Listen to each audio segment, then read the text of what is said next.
assistance, but that's... Your thing is fine. Your thing is fine. This is with an assessment, not with my email. Oh, okay, sorry about that. All right. I'm bringing this. Now, do you know why that is? Ha ha ha. I've just tromped grass into... Oh, my goodness. Look at that. I just tromped grass. Look, we're going to just clean that up. Give me 5 seconds. Give me 5 seconds, guys. But I can't leave that. I just can't leave that for my girlfriend to look at because she will go absolutely mental. So just let me have a quick second. Just talk amongst yourselves. I don't know how Zero talks amongst Zero, but...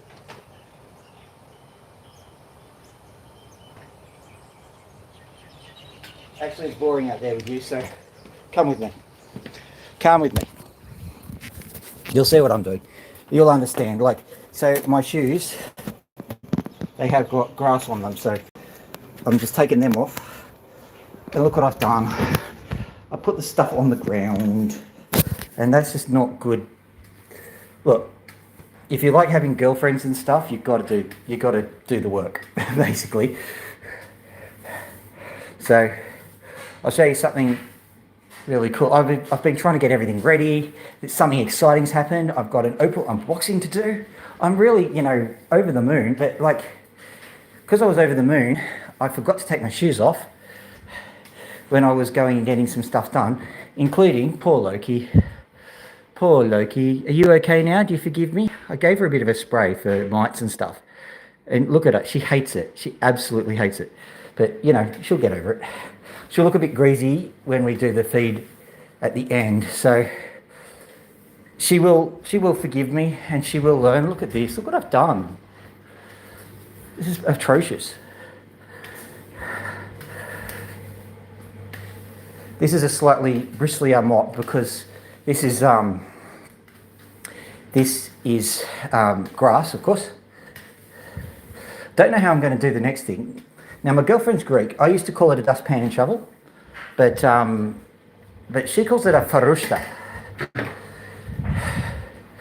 So what I'm going to do is I'm going to very carefully hold this with my foot.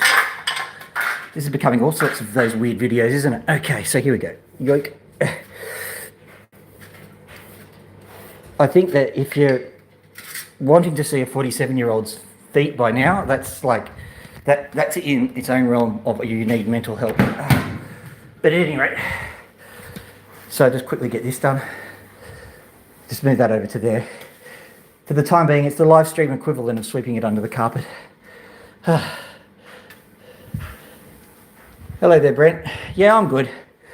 I just made a mistake. I just accidentally, just before the live stream start, I did the lawns and then I put lawn clippings all over the floor.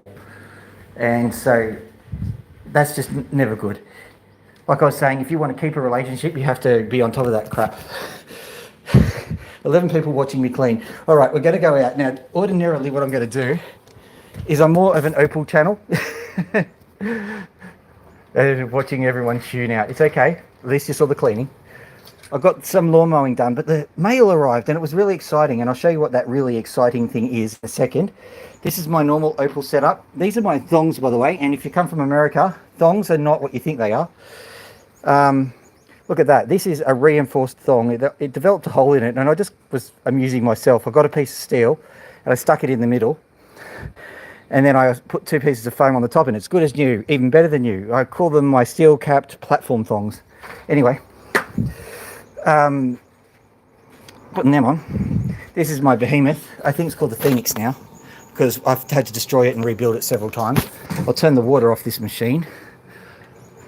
If you're seeing this for the first time, you've been here for a while. All right, so here's the deal. I'll have to ask the Google machine to do the conversion for me. That'll be all right. This is what I've got here. Have I got some kind of slicey uppy without slicing me uppy tool? No, this will do. A dop stick. Of course it will. So here we go. And I'm going to do this on the fly because it's happening outside whilst we've still got some light. Let's have a look at what's inside.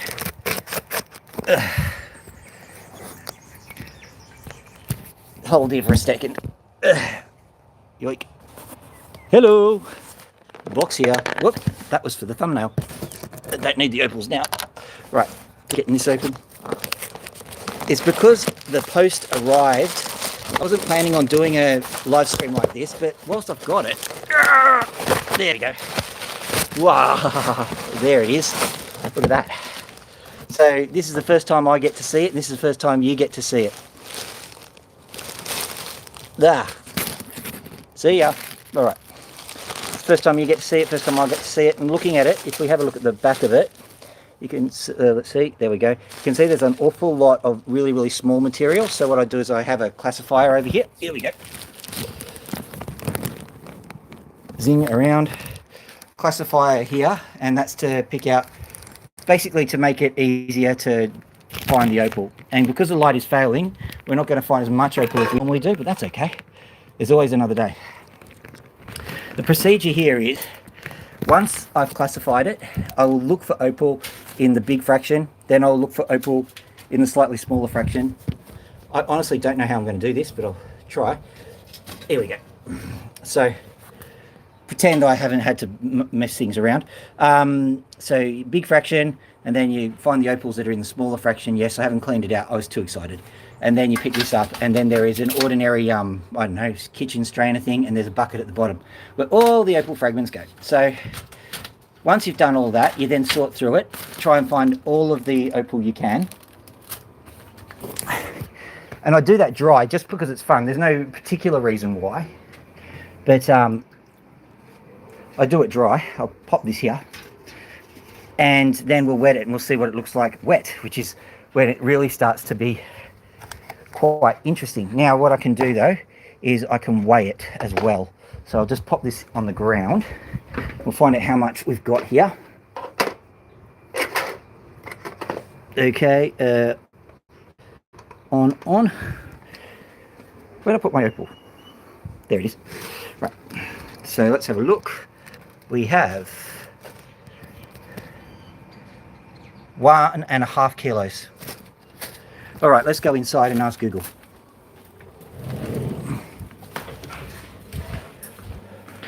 Okay, Google, what's 1.5 kilos in pounds? 1.5 kilograms is 3.307 pounds. 3.3 pounds. We'll call it. If you're going to keep up the drug business, you really need to get better at maths. 3.3 pounds. So 1.5 kilos, 3.3 pounds. Pen here. Box here. So we go 1.5 kg. Was it 3.3 pounds? If that's wrong, someone can help me out with that later. Okay, so just quickly tearing that off. Tear. Oh, I tore the whole thing. I've got to do it again. All right, we'll use this piece. Look at that. I tore it up accidentally. It's not like it's a secret message or anything. 1.5 kilos, 3.3 pounds. 1.5 kg, 3.3 pounds. There we go. Done it again. Right. Whoop. Putting it on and stabbed myself with the pen. It looks worse than it is. It's a red pen, of course. So there we go. Now I've got all of that ready so that, you know, if I need to do a thumbnail at some point, I've got that. I've got this, the water, and I think I might move this whole works out into the sort of sun. Yeah, I'll move it out into flipping it round. Thank you. Business moving. Because there's a little bit of light here, so this will be better for classifying the opal. So I'll pop this right here, and then I'll grab a chair or something to hold said phone. I wonder if I think I've got a selfie stick or something. I can use that.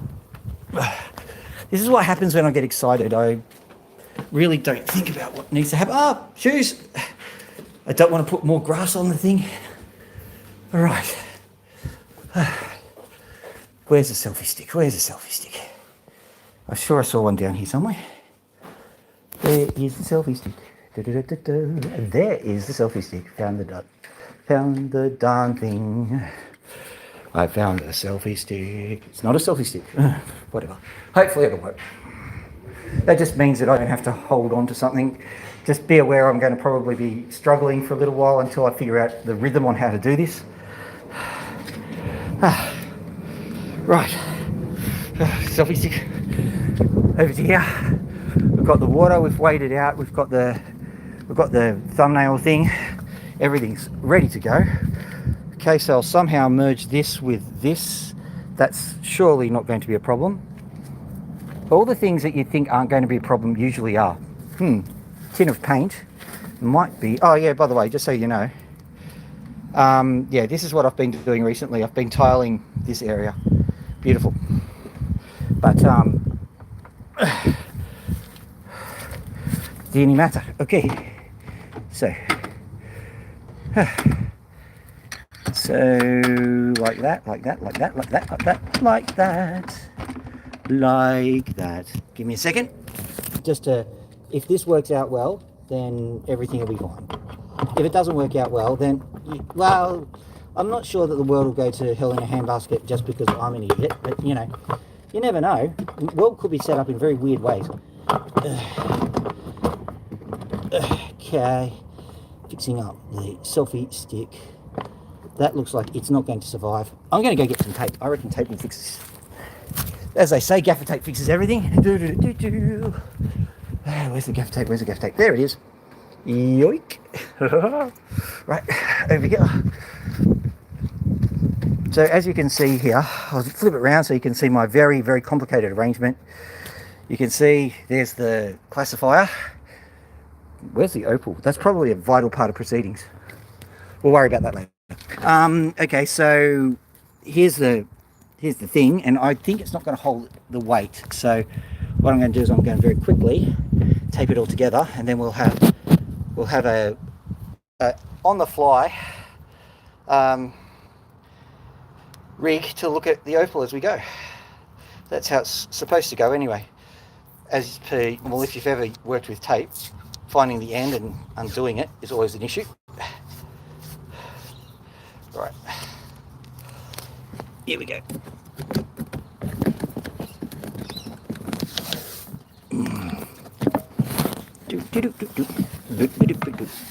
If the Mythbusters can build a boat with this, surely.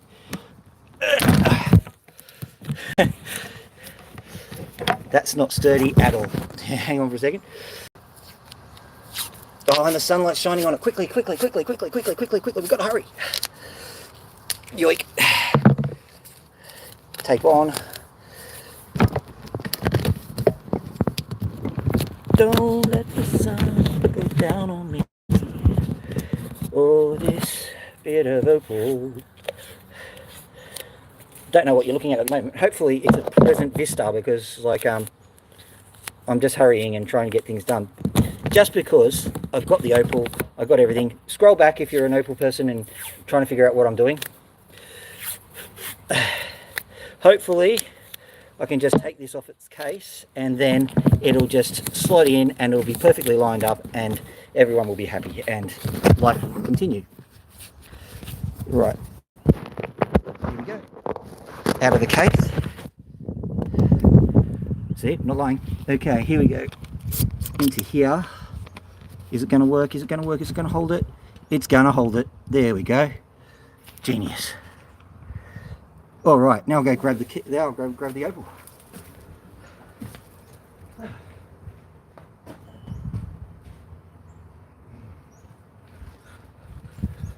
So 3 and a bit pounds of opal, and hopefully this whole business is going to stay together. Oh, straight away. I opened the case. I opened the packet, and straight away. Have a look at this. I'll zoom in a bit so you can see it. But straight away, I could just see it. It's a nice bit of blue sitting there. So zoom in. Bearing in mind, this is colourless opal. There you go. There's my colourless opal. Let's see if we can find. There it is. See the blue? I haven't even wet it. So that's our first catch of the day. Where's that thing? That's the other thing.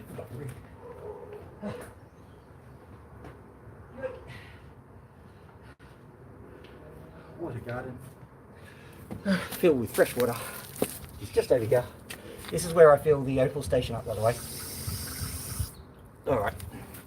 So maybe even I'll pop this over here, and then we'll pop this in here. We'll see what it actually looks like, just because it's first catch of the day, so to speak.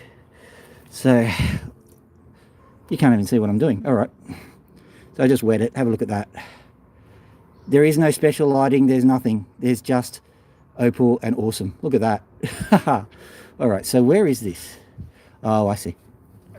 So that means that I can actually make this better. There we go. Excellent. So zoom out a little bit. Zoom out a little bit. Perfect. And I can move this over a bit just to make it level. Perfect. So what I'll do is I'll just stick that in there. And I think we've got enough to work on here. If I have to get some lighting, I'll get some lighting in. So let's just tip it into the classifier and see what we get. Not bad for the first shot, is it? Move this away. We'll put that back when we've got time. Opal dust. Don't breathe this. And literally two, you can see just over here. There's another one. I'll try and grab it if I can spot it. Moving that into the opal bin. Okay, it's just over here. It's a smaller one. It's a smaller code, sir, but it checks out. There we go. So there's two here. Another two, they're going to go into the opal dish. And there was another one I spotted whilst I was doing that. This one here. That you'll just have to believe me on that one, I think. What did I pay for that? I think it was $25.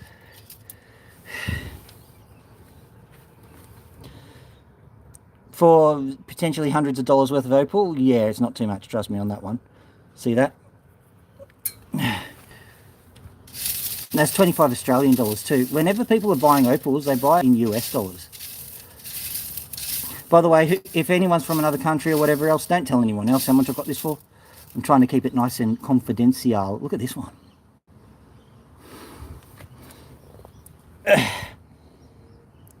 See that? Look at it. Beautiful. Right. Let's keep going.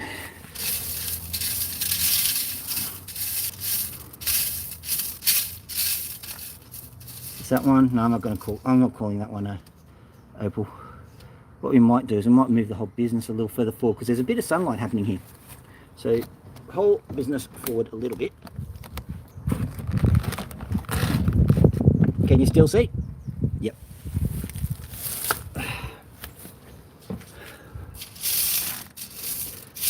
Just so you know, there's actually a I figured out there is a proper way to find opals in opal rough. Here's another one for you. Yeah, they contacted me directly and they said, do you want to buy some more for a bit of a discount? I said, yep, I definitely do. So, and by the way, just so that you know, there's three classifiers here. One's just an ordinary kitchen strainer, and the bucket at the bottom is getting all of the opal fragments, and they might be going to somebody who's down on their luck. You never know. So, here's another one. Now, just be aware, I'm really badly organised, and so if I promise stuff will go to you, it will get to you, maybe a year later though. So, here we go. Look, here we go. Look at that. Oh, careful. Got to get. Oh, it's got into. It was too small. It's gone into the next layer. So that's something to look forward to later. Here's another one.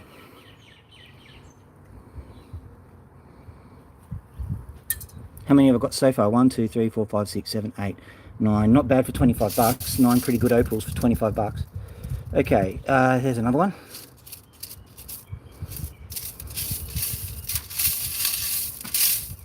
I'm doing it dry just because it's more fun. There's no real reason to not wet it now. Just because I like to step up the drama for myself. Not for you guys, just for me. Look at that one. I'm going to wet that one because we're going to have a look at it.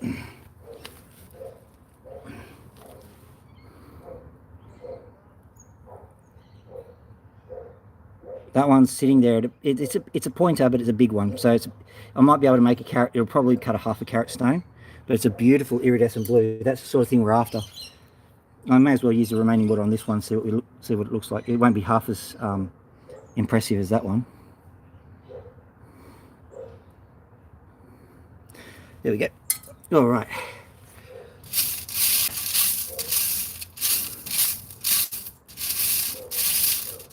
At some point, what I'll do is I'll just wet the works, and we'll see what it looks like after that. There's one. Oh, that's a cracker. Have a look at it. I'll wet that one too. You'll be able to see them later, but like because the oh, hang on, we'll have a look at it in the dwindling sunlight, wherever dwindling sunlight happens to be. Can you still see it over here? Yeah, just. Yeah, okay, that's got green. It's got a kernel of red. So let me just explain this one to you because it's a pretty good one. So you can see here that there's a lot of green sitting on the top half of the stone, but down here it looks like there's nothing. There is definitely not nothing. There is a whole stack of red opal just sitting there, and this is what we call a kernel to that. And so you get one opal with a different type of opal within it, and that's usually called a kernel. Probably other people have other names for it, but that's what I call it. And it's not a name that I invented either. If I invented a name, I'd either use something stupid in Latin or something ridiculously simplistic, like Mr. Opal Face. So let me have a look here. This is interesting. I'm just going to wet it. I don't know what it is. But the rule of thumb here is if you see something that looks odd, take it, because it might produce something cool. I'm not saying it's got opal in it, precious opal anyway, but if you've seen what I was able to cut last night, you realise that's well worth the effort if it all goes well. You know what, we are running out of time, so what I'm going to do is I'm going to very quick. The moment I say that I'm going to change things up a bit, that's when 3 for 4 for. That's a Australian cricketing term. I don't know if the Americans are awake yet. They're 5 for, 6 for. 7 for. Nearly gotten the entire team out. We're going to have to put in the Poms. Yep, we got them. They're all out. Oh, the Cooper PD Warriors have gone down. Okay, so there we go. Look at all those. I'm just going to quickly just give them a bit of a wetting, see what they look like. What I'll do is I'll get the most impressive of them out there, because like there was plenty and they were seen in the sun. Now that we're in the shade, it's not as impressive. And weirdly, there are some interesting ones, but they're not ones I would, you know, show you ordinarily. Yeah, I'll show you this one just because it's interesting. So here's one with very light opal on it. Zoomies. Right. You can see the very light opal on it, but it's sitting all the way through it in layers. And this is leading to a theory, and I have no idea if people have proposed this theory before or it's just me being a nutter, but I think that there is such a thing as white flash in opals. And I think the white flash is kind of an off yellow here, but I think the white flash is just when the white actually kind of shines back at you. I've seen that before. So at any rate, where is that? I'll move this over to here. You never know, you might be able to get a go at seeing an opal in its natural state before we have to. I found another one whilst I was just trying to maneuver things for you. Here we go. That one. Let's have a look at it. Give it a bit of a wash down.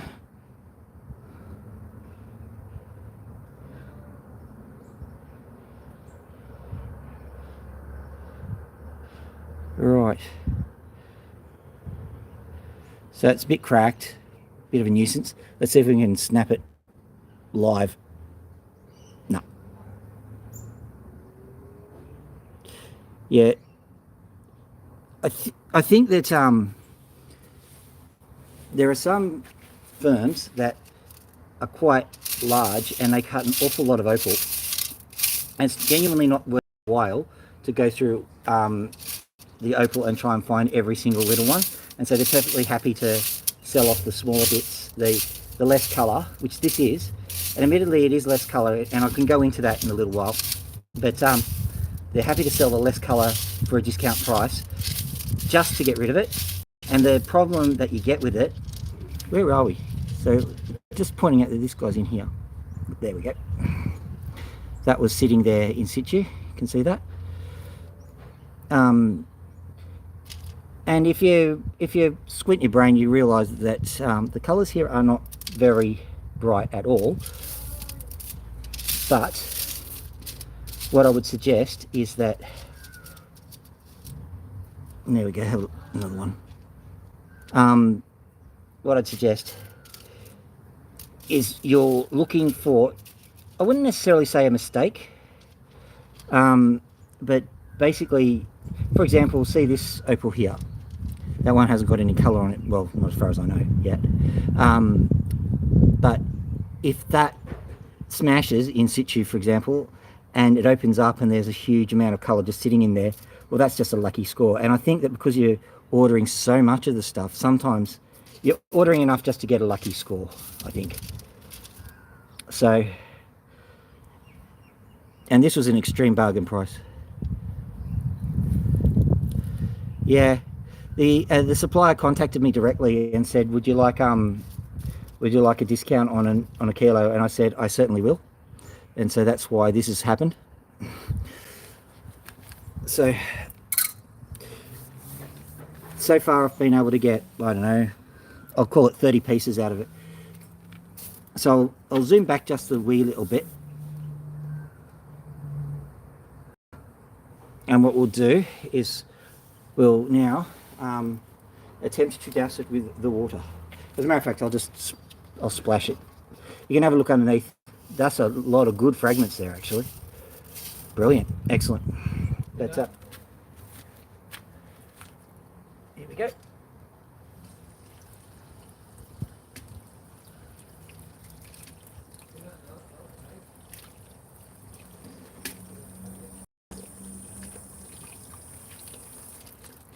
We'll do a proper dousing later. This is all a bit ad hoc, so forgive me for the way it's happening. But whilst I was wetting it, of course, this happened. So, nice piece of opal just here.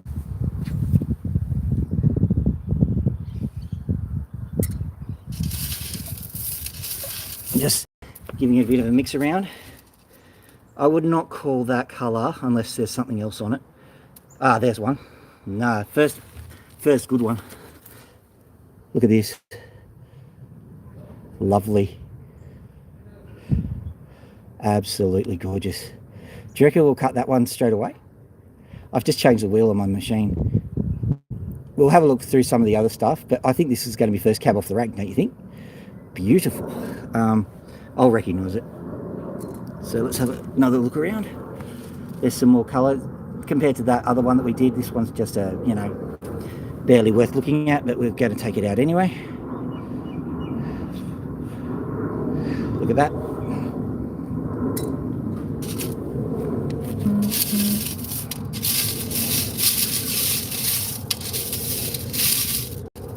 Oh, look at that, nice piece of shell. Nice piece of fossil there. I'm not going to touch that. And there's another piece of fossil, and what I've noticed is that it's actually slightly purple, but I'm going to leave that because that's too good. This one I can probably cut, but those I'm leaving. I've got another container for those because I don't I don't like cutting what is obviously fossil. Hang on for one sec.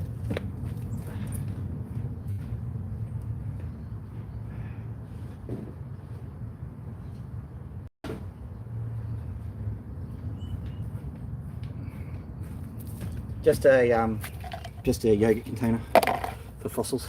Right. Now,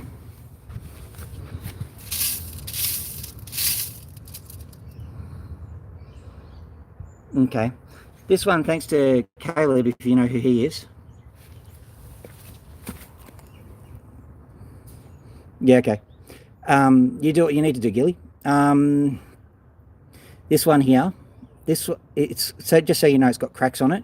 And Caleb from something Cooper Beatty Opal, he has mentioned that these are the ones which sit on the surface for a while and they get sun drenched, I suppose, and that is why they look the way they look. So yeah, you can get something out of them, but not necessarily that great. So let's have a look.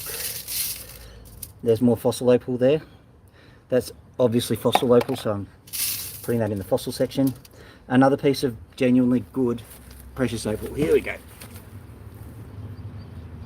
Look at that. Beautiful. Let's have a look and see if we've got a wall to wall. We got wall to wall. Excellent. So that bar, presuming it's not cracked, goes from the top straight to the sides. So that will cut a stone that is literally that big. So that's, well, if we're lucky, that's a 5 carat stone. We know it's probably only going to be 1. But, you know, if you're careful, you might be able to get a 5 out of it. So let's have a look. More fossil. Now that's interesting. Just as I was flipping it over, I caught the colour. And this is something that you need to know when you're looking through opal. There is a way to actually find the colour. Look at that. Look at that. Beautiful, beautiful, beautiful. Right, so that's the colour. This is the fossil. You can actually see the striations on this one. Oh, hello there. I'll just take this phone for a second. Oop. Have a look over here. Hey, buddy. So, what I might do, if he wants to hang around, he's eaten so much today. You should never feed the wild animals. You should know that. But, you know, that one's really good at catching food. I don't know how I know that. All right, there we go. So that fossil goes in. There's another one. Beautiful, beautiful, beautiful. Look at that.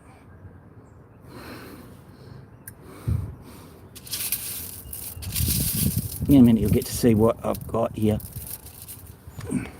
The light is failing. I might have to go and have a look at the other stuff soon. I think that's I don't know, might be a bit of bone, but I can't really tell. It's very hard to tell the difference between bone and seam opal sometimes. Now that's interesting. Cooper Beatty black opal. Hey buddy, is there food still down there? All right, will you eat that? So I was talking to the magpie. Are you seeing that? No, you're not. So look at that. I am putting that aside because I am hopeful. Hang on, I might zoom out. You might see the magpie. No, you can't see the Maggie. Actually, we've got a... Is that a piece of precious that the camera has detected? Let's go down to there. Is that it? Yep, I got it. Well done, camera.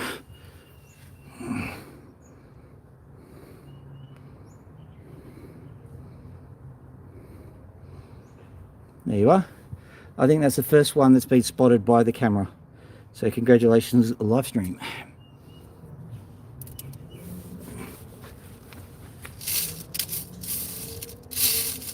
Here's one. Nice bit too. Bit of pressure sitting under that cap there.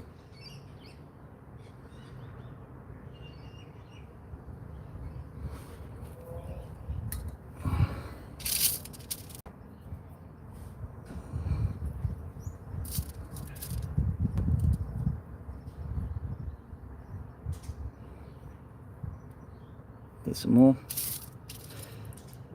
Now this is, let me show it to you. You can see the sandstone sitting in the middle of it. Right. See the sandstone there? And it's rounded on the other side. So that's a mussel. That's a fossil mussel. I have this dreamy fantasy that I'll be able to reassemble an entire shell out of all of these fragments, but probably not. I was laughing about it to some people because in Cooperpedy, like the difference between some of these fossils wouldn't only be geographic, it'd be time. Like there might be a million years between them. There might be, 10, 20, 30 million years between them. So imagine that, like being able to get fragments and you got a nice feed before, mate. He's complaining because I didn't feed him. That was a magpie, in case someone from another country's around. The people in Australia know what a magpie sounds like. They make that noise just before you start feeling the pain. Now, no, not worrying about that one. Oh, look, there's another one.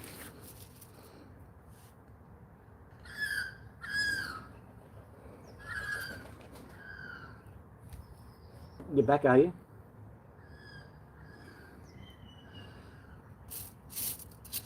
I think they've decided it's my duty to feed them at all times, which is not the way. This is why they say don't feed them. Okay, this is a nice piece of jelly opal, and it's got no colour in it, as far as I could tell. But I'm going to put that in with the colour because I like them, basically. Okay. This guy. I was thinking it might be a fossil, but it's not recognisable enough to be a good fossil, so I'm leaving it. That one. Yeah, that's got colour in it. A little bit of colour. I'll show you how much colour I've got in a second. Because this is only stage 1. There's some more colour. Can you see what I'm doing? Yeah, good. That's more colour.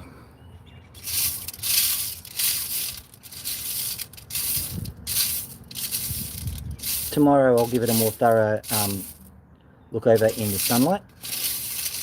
But for the time being, I'm just enjoying picking through it. There's some more colour.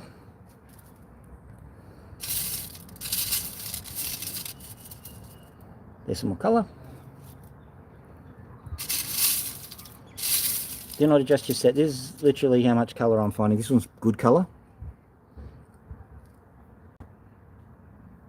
You can see that lovely flash there, and it's bright enough for me to go, yeah, that's worth it. There's some colour. At the moment it's just not any particular colour, it's just a bit of colour. But something showed up over here. There, that one. Maybe. Okay, that's colour, but not great colour. There was something that looked really good here. I'm just trying to find it again. This is the other thing about finding colour, it's fleeting. Sometimes you see it, sometimes you don't. I'm putting that in anyway. This one, I don't think this is it either. Putting it in anyway. This one. That one's got a tiny little bit of flash in it.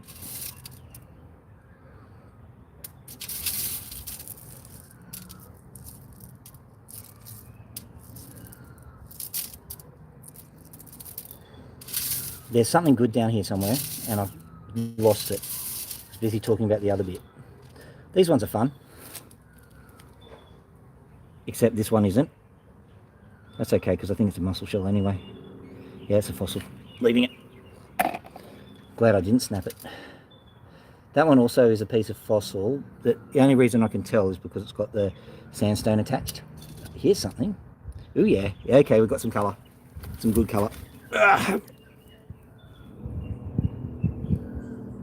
Have a look at that.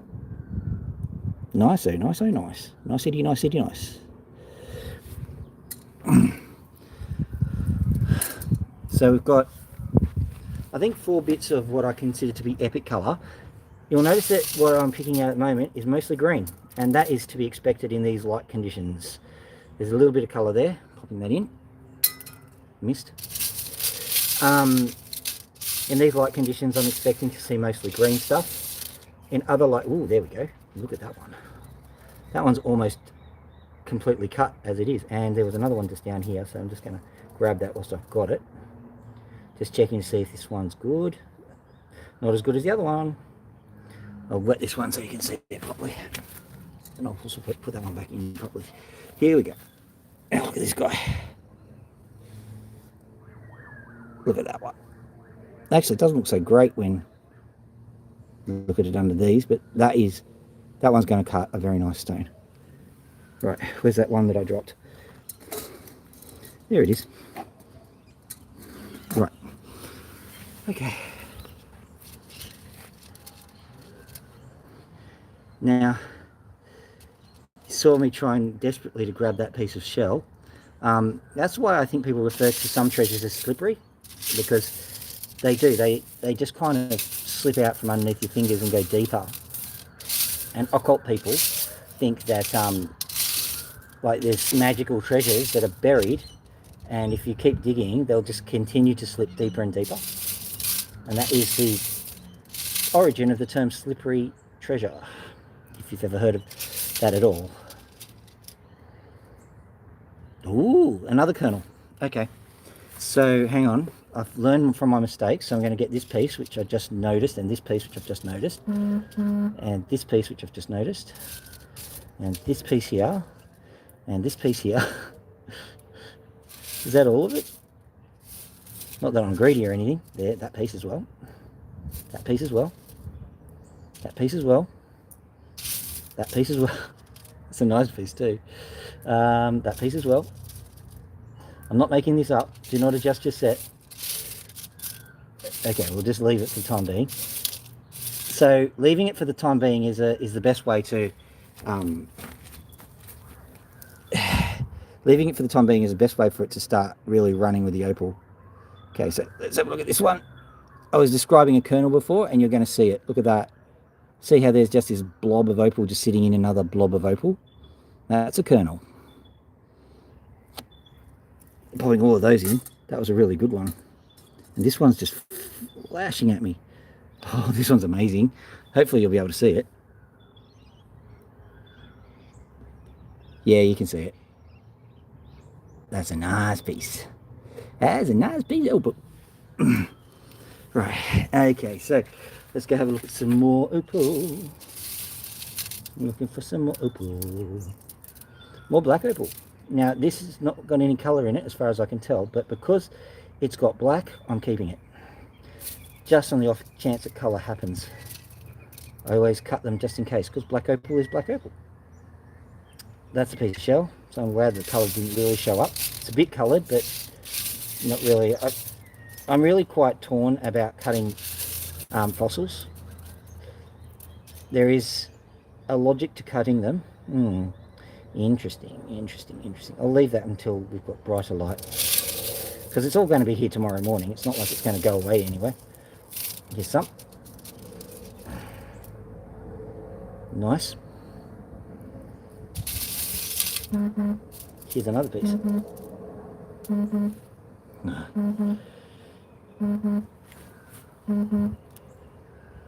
Okay, sorry about that. So here's another piece of opal. Sorry, the phone rang.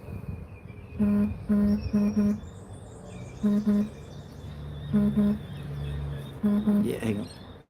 Call her back later. Just going to quickly send a message.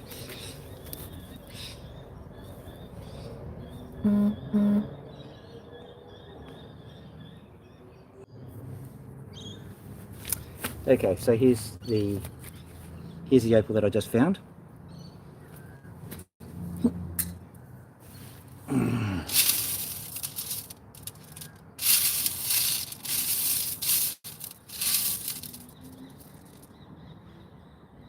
Here's another piece of opal.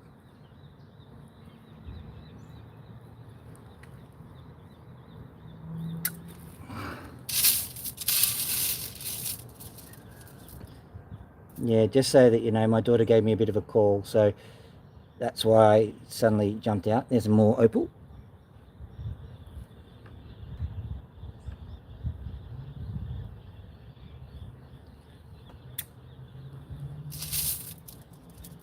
Okay, there we are.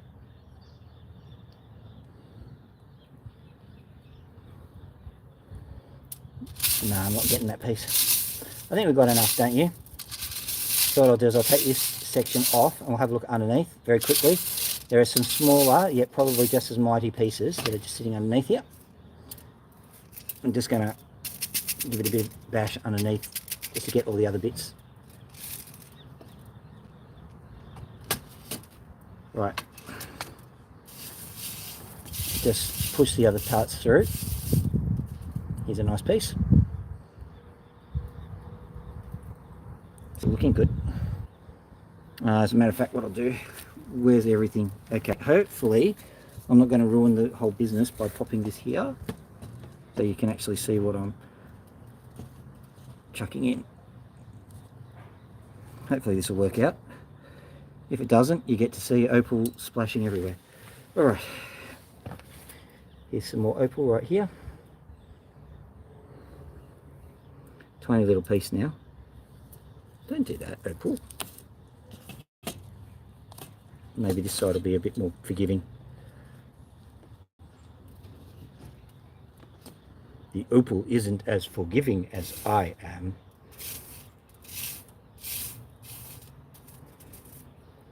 Nice chunk of purple. Dropped it. Doesn't matter too much. If there's something really nice, I'll grab it, but I can leave this to tomorrow. Yeah. Nice piece, but really small. No, there's another two pieces. Hang on. There, that one. Good. Get that piece. Get that piece. Come on, get it. I should have brought my tweezers. I'm trying desperately to very carefully put the... Oh, dropped it. There it is. Trying very carefully to put the opal in without putting other pieces in that are not precious. They're precious. There we go. Alright. What we'll do is we'll just cut one of these bad boys, because I saw some nice opal there. We'll cut... Ooh, hang on.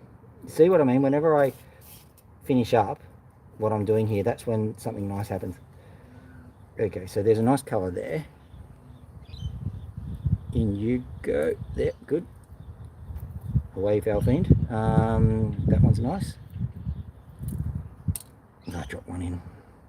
Hopefully there's that red piece that I saw earlier. I think that's the red bit. Or maybe not. Okay, that red bit's still in the wild somewhere, is it? Okay, that does not matter. I will track it down eventually anyway. Might even give the kids something fun to do, if they consider this fun at all. That's better than making wallets, I reckon. Okay, so my neck, and my back, and I'm not saying any else. Right. So yeah, I got a lot. I'll show you them. I'm going to pop this back into the case now. So that's the setup as it is, and here are the few opals that I managed to get with no light. Remember, there was literally no light, and I've gotten all of these. So I'm sorry about the setup here. I did not expect to be cutting opals, so I therefore have got not much ready. So I'll pop these down here, and I will just give the Windex treatment.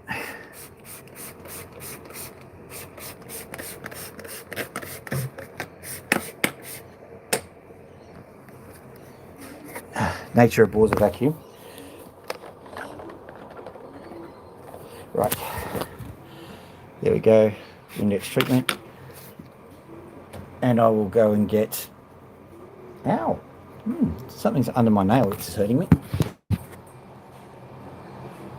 So yeah, getting a whole stack, Gilly. Weirdly, I've got something hurting my finger, which is, I'll worry about that later. Just going to go grab something to wipe my fingers down.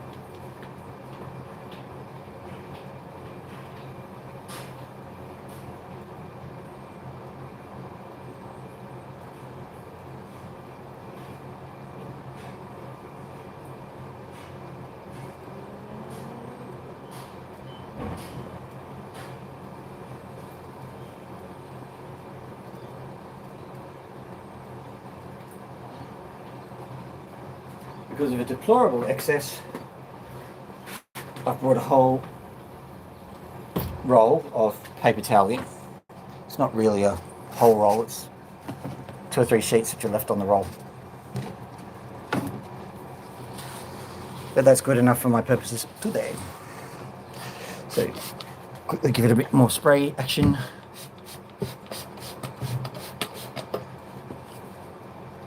Now, there are a few ones which had some precious opal in them. Bona fide precious opal. Don't know why I use that weird Italian accent, but you know. Oh, it's straining. These guys are going into... I've got a system here. I've got a pile of what I call random post-cut rocks, which means that I don't lose track of all of the rocks that I do.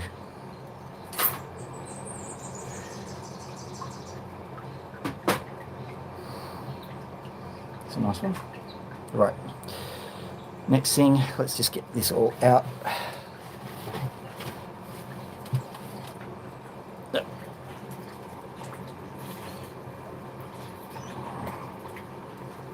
Now I've decided to cut one or two that are really good ones,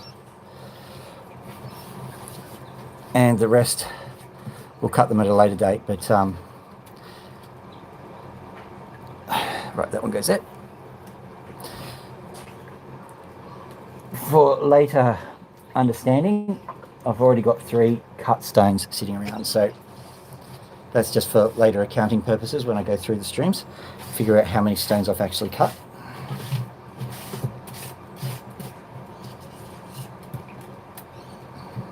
I'm not going to give it a comprehensive clean because no point, and it'll take too long. But I will clean down the screen because that's important.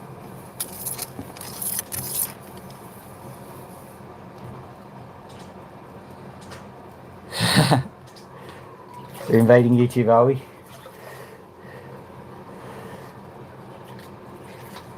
I think it's because it's the time zone for it, mate. But that's all right.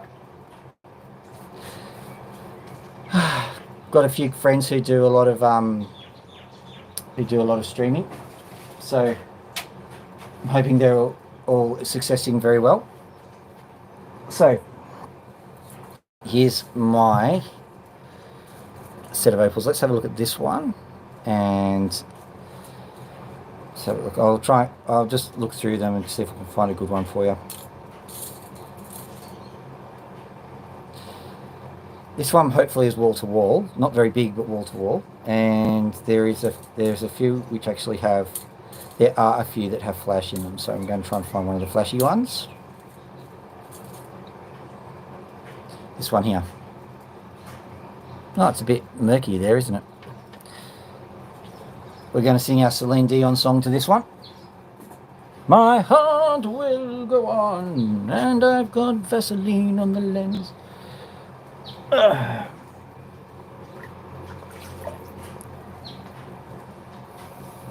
Okay, water first, then the paper towel. Yeah, I just love the fact that I can get a delivery and then get cutting, basically. Got to go underneath the light, because that means that when the light goes on,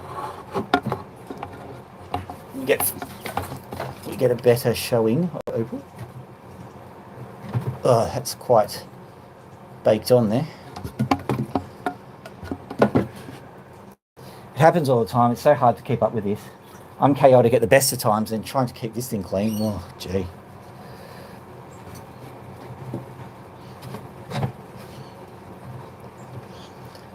Yeah, I was explaining to some other people, Gilly, I haven't forgotten you. It's just that getting my act together is one of those things. You will eventually get something. And I'm thinking of making a package. Basically, I'll grab some stuff. That's the fossils. I'll grab stuff from the low quality opal, and I'll grab some more stuff from the medium quality opal, and maybe 1 or 2 rocks from the high quality, and put them into some packages.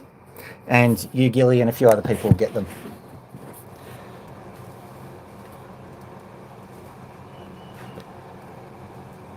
Ah. Decide to be me in cartoon. Well, yes, you can be you in cartoon. Or real life, I don't mind. Come on, you can do this. You can do it. You can do it. What I'll do is I'll just move the... Yeah, if Muhammad won't come to the mountain. Now,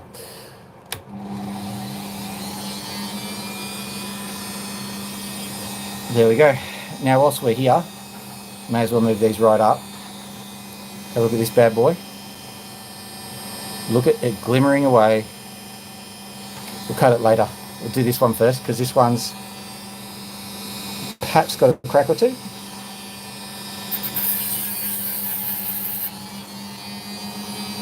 And I think it's got a direction it wants to be. It's already like putting its thumb out, calling for the bus.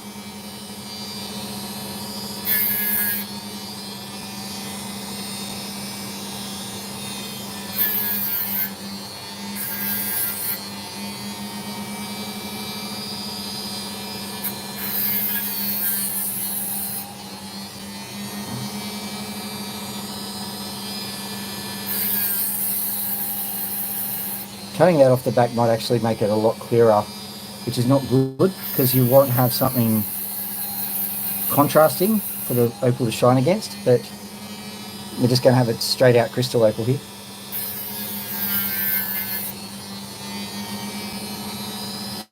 The question of what is a crystal opal is actually quite a good one. Are we Celine Dioning again? We are.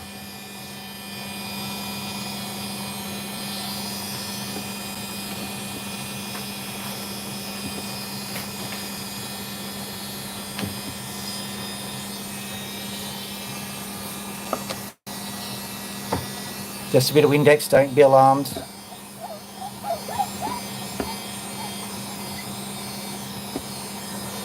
Yeah, it's lovely, isn't it? And that was number 3 of the priorities that I was picking. We've got better ones. There we go, that's looking better.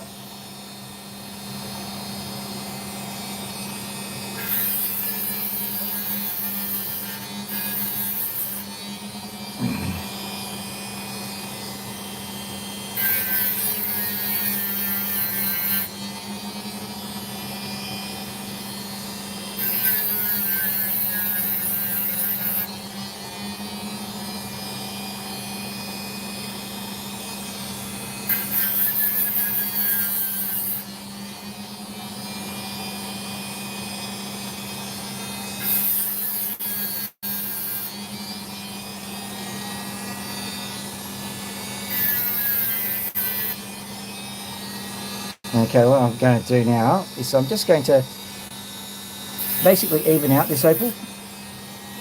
Hopefully if I even it on this side, it won't ruin everything. Maybe make it more awesome. It does too. Excellent. That's lucky. Alright, so what have we got here? We've got that. So basically if I do that, alright, she's pretty much ready to go.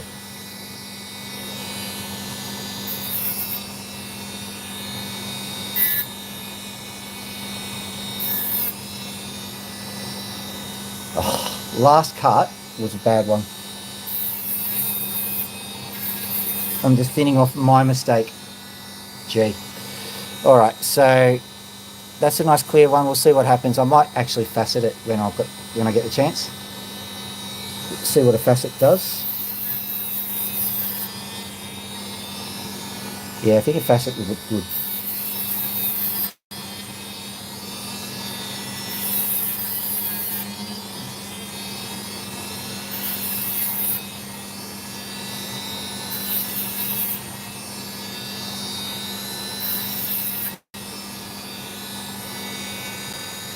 So that's the general idea of a facet.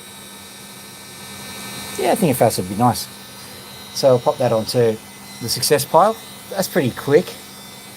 Amazing. We'll do this one next, just to keep the suspense going. This one has got a little bit of colour, but the only reason why I'm really doing it is because it's wall to wall. But now looking at it, there might be a crack, so this might be a fail. Who knows?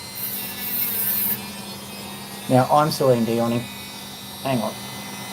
Just this, there's a shelf up the top here that is really important for me to keep nice and clear.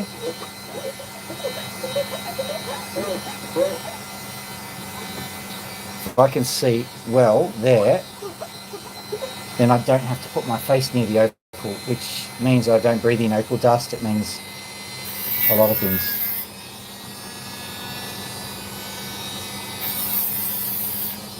I'm okay with keeping that boulder base. It's a Cooper Pedy boulder. Nice. Like I've said before, I don't know if people actually have Cooper Pedy boulder stones. I presume they do, but like I haven't seen them in the marketplace anyway. But I've seen enough in the rough to say, well, that they're around.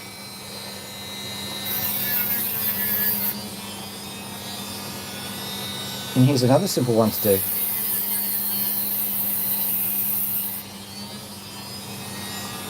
Well, who's ever heard of that? Just a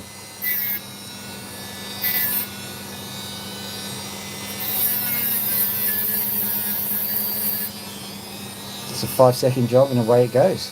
Look at that. Unbelievable. Cut that bit off. But there we go. Nice. Either a drop or a triangle. I'll smooth down the corners because corners are only going to cause trouble in the Cooper Pedy stone.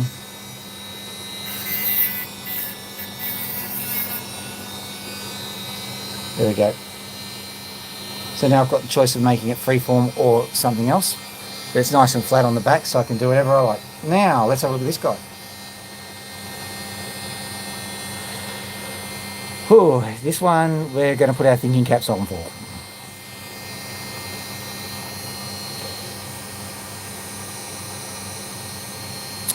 So, I think that the real... There's probably too many stones in this one. Here, there is just this piece of opal that's just glimmering away, and I think it'd be just too... Yeah, it is, isn't it? I think it's just too good to just waste that. So what I'll do is I'll literally cut through there. I don't know what this area is like anyway, so I'll cut through there and I'll make a stone out of that. So there's our first stone. I suspect that underneath here there is another layer that's going to do us very well. Alternately, there might be... I'll take this little piece of sand off first. This tiny little piece of sand. But I'm not going to be...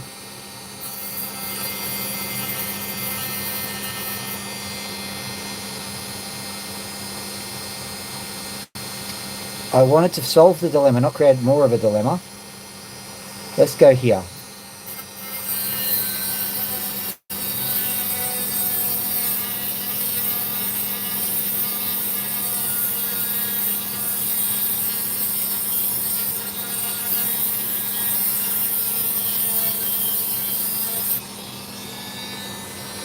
At least that's playing ball. But look at that, that's a nice piece of opal right there. Hang on.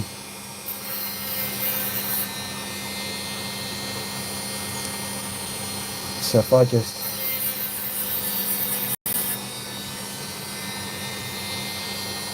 Wow.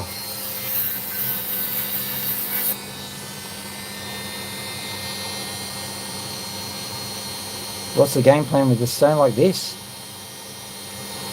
Okay, I'll just give this one a bit of a zhuzh through just to make it much more fun to work out.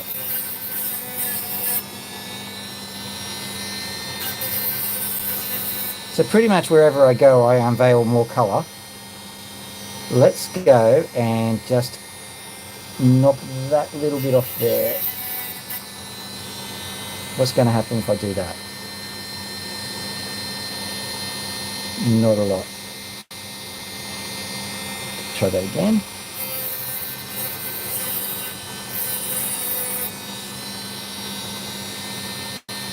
Okay, so that's an important learning right there. As far as I can tell, it's very, very directional. So what I'm going to try doing is I'm just going to cut off here.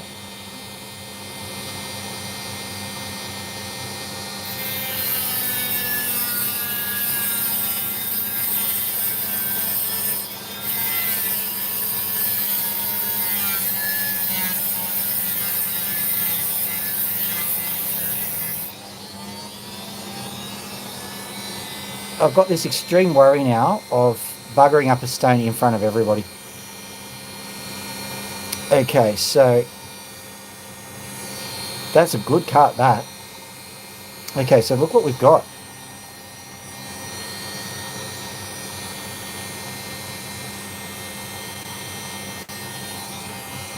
Don't need you quite as bright, mate. Zoom in a bit so we can have a look going on here. You can see that colour, that is the colour we're looking at. Now the question is, do we take that colour as it is, or do we investigate further?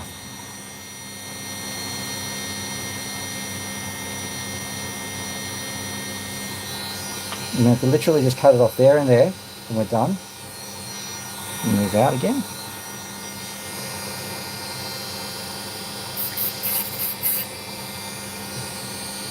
What does that do? Many good things. What it does. What does that do? Has that increased the size of the dilemma? Yeah, I think it has.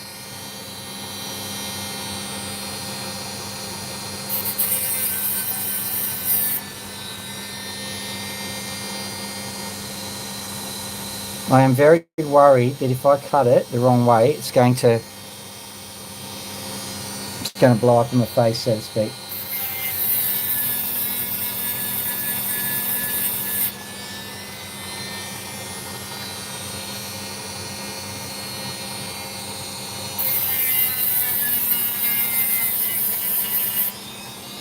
Well, this is a real brain twister, this one.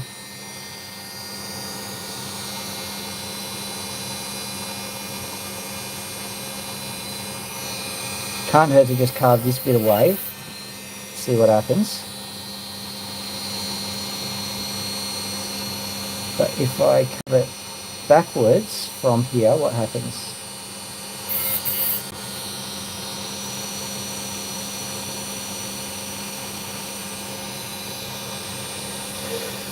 Oh dear, this is quite a dilemma. Quite a dilemma.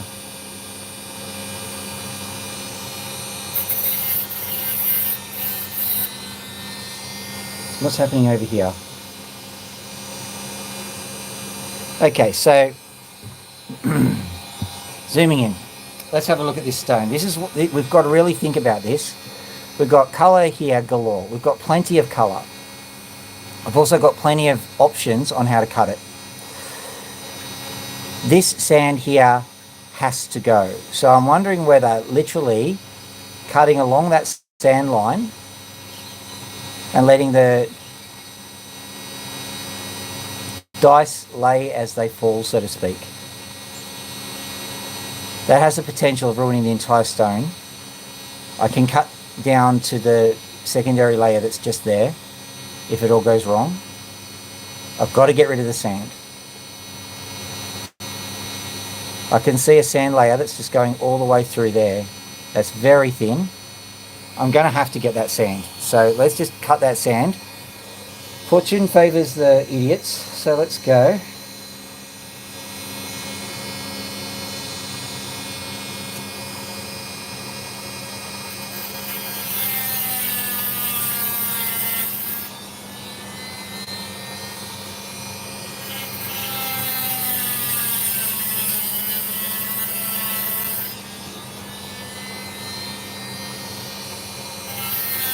I hope I'm doing the right thing.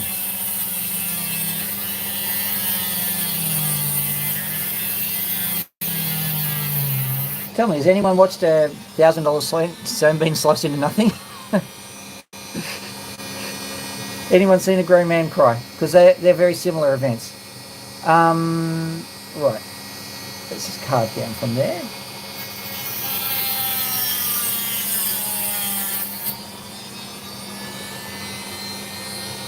Oh, here we go. That's that piece done. Cut this piece out.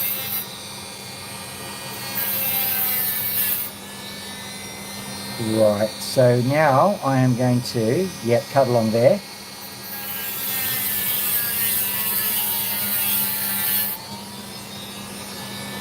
Oh boy. I'm going to keep cutting along there.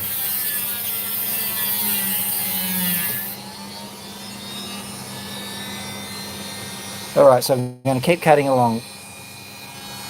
This is stressful. I'm going to keep cutting along there until we get to that sandy point there. I think that's the best option.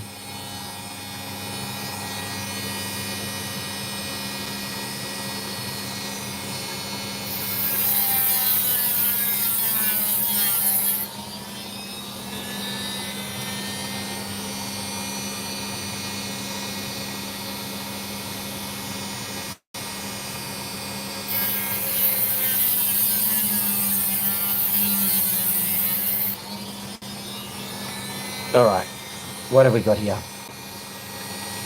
Okay, so that piece can go. That might be a doublet or something later. This piece here can go because it's too thin. Right.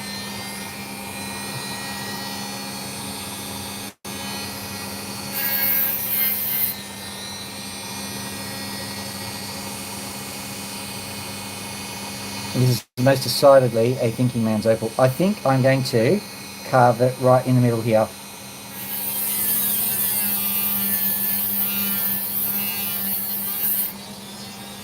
Right. Let's see if that was the correct call. I think it was.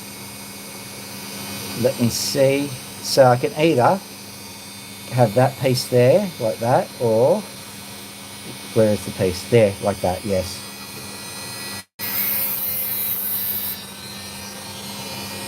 Hopefully this is going to cut right.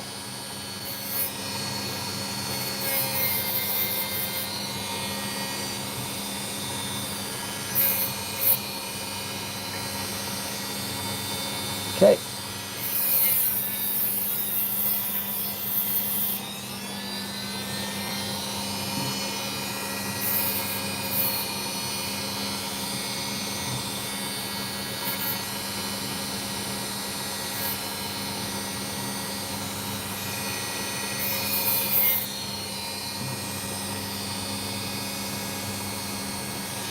Right, then I've got what I needed.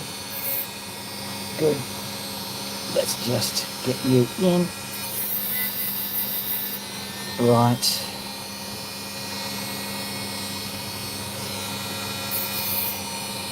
And let's dop you up.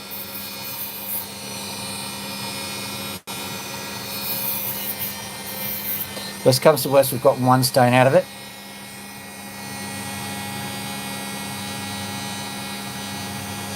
So look, so I've managed to keep and preserve the colour that we first saw when we saw it in the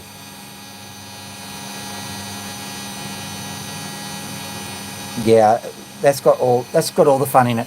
It's a small one, we can do better. Let's see what we can get out of this piece. This is a piece that I cleaved off it. See what we've got. I'll just smooth out. This might become the front, but at the moment it's the back. It's the front.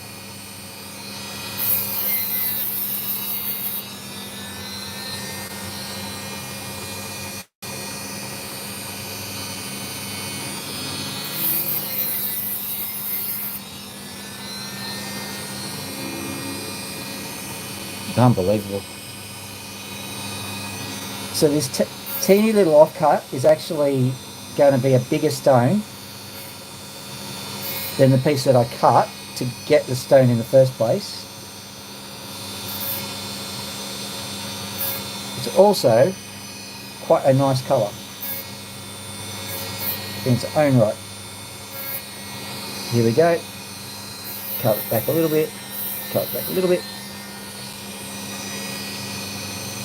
There we go, some nice colour once again. So that's two very nice stones, maybe about $100 each. Maybe a little bit more because they are quite colourful. So let's have a look what we've got left here.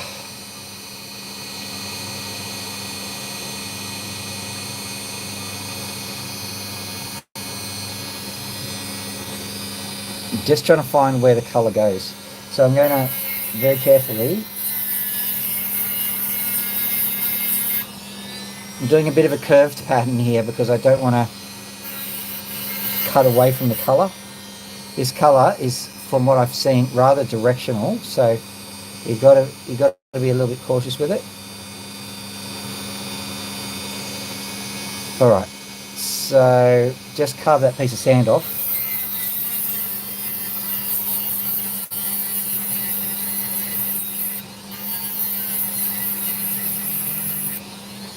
So it has to be done first, and then sometimes that guides the direction of the rest of the cut. There's a tiny little piece of sand there too, so just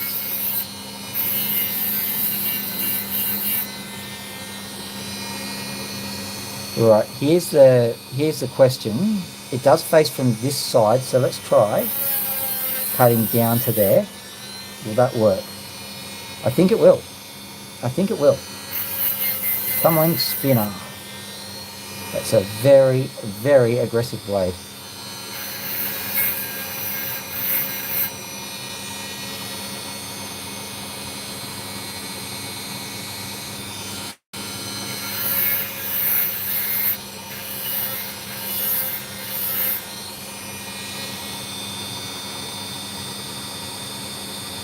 I think at the very least we're going to get that bit.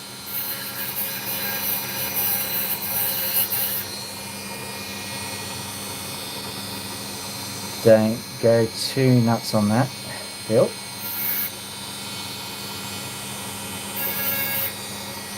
If there's any seasoned opal cutters out there, I think you'd be saying the same thing. Yeah. Do what you need to do, Gilly.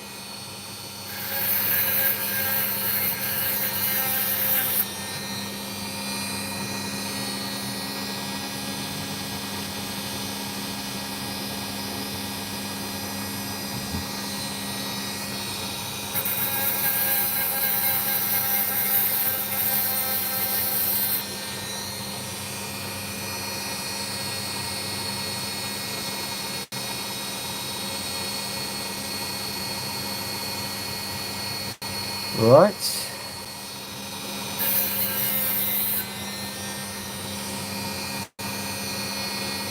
I think that is where the colour is and it's not going to be anywhere else. So, once again, cut a small piece off.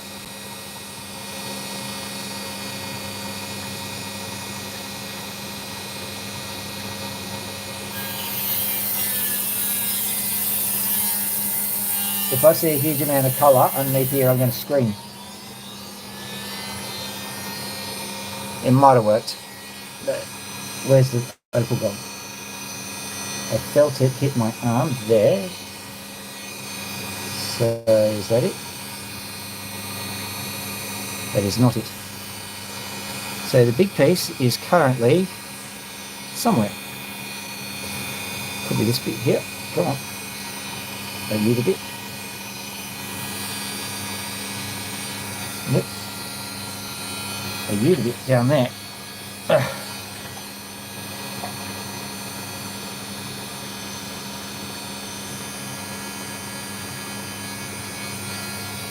Nope and nope.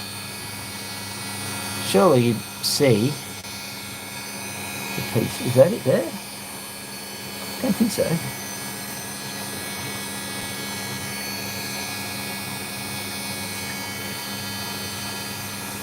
Well, ladies and gentlemen, this stone has ricocheted.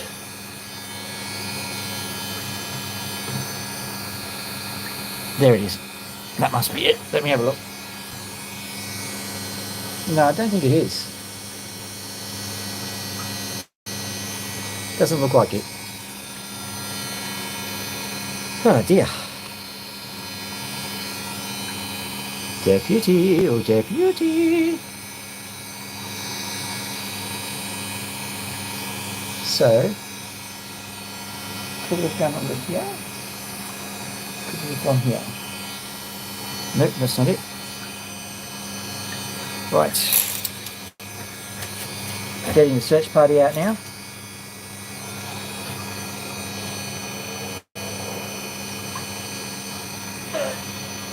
Soon to be a raiding party. Is that the piece?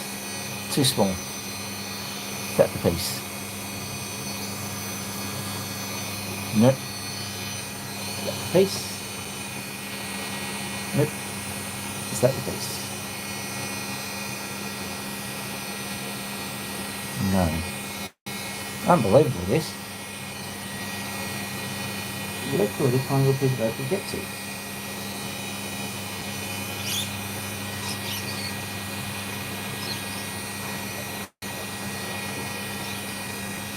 No, there's lots of drama in this, isn't there? A chunk of opal.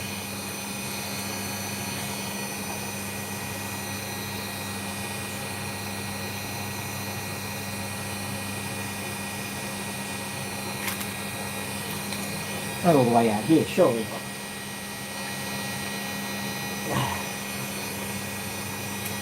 Let's have a look. Is that the piece? Don't think so. A few other bits in my hand. That's not it. That's not it. One piece here. Wash that down. Is that it? That's not it.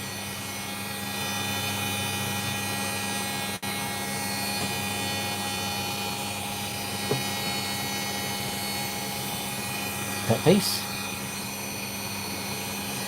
That's not it. It's amazing how many little bits of opal you find when you lose a bit of opal. Here we go. Some more little pieces. Oh, that's looking promising. Don't think it's it. Could be. This is it, I think. This one. Finally. There it is. Got it. So what's this piece? Nice piece in its own right. Found some nice pieces. Look at this, found another nice piece. So yeah, that was good hunting. Looking for one chunk of opal. Found about 50. Alright, so let's get this on. I don't necessarily think this is the bit. Oh well, we'll just keep going. We're going to pretend this is the piece, whether it is or not.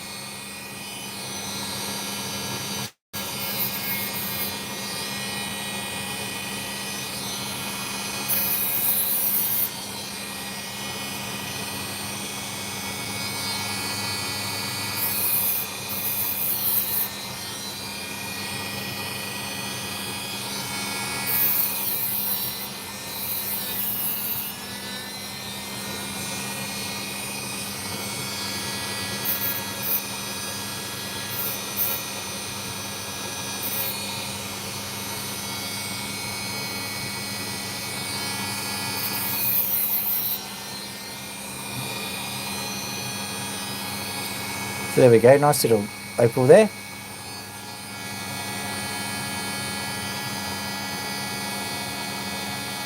Yeah, there's layers in it, Ian, but you're correct. It is extremely difficult, and quite frankly, I could make a mistake. It's very easy to make a mistake. Very easy indeed to make a mistake.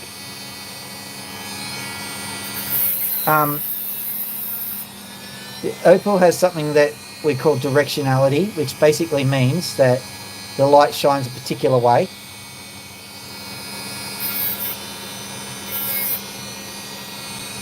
So this is stuck to me. I don't know which piece it was, but there you go.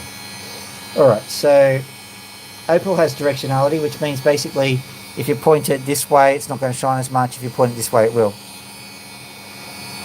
Salam. That's as good as I get. I can't read Arabic, I'm afraid.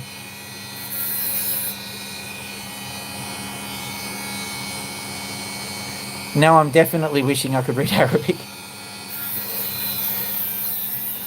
Regardless of what you're saying, it is good to see you.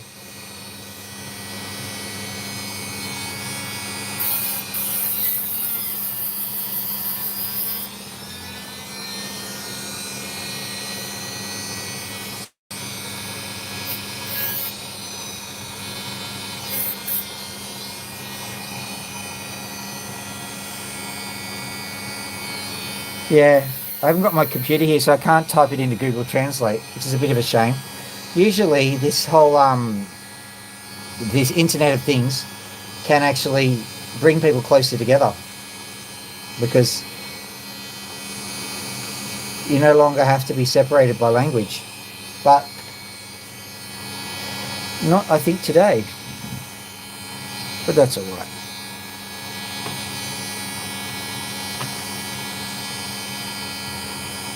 Alright, so what I'll do is I'll quickly just carve this piece down because I have it. I think I dropped the other section. That doesn't matter.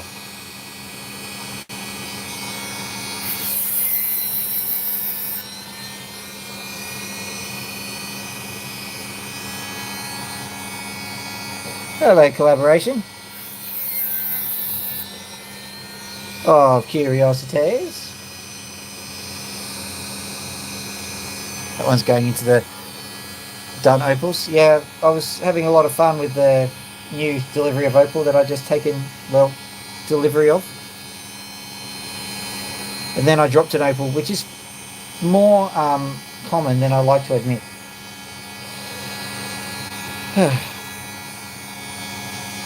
Fake.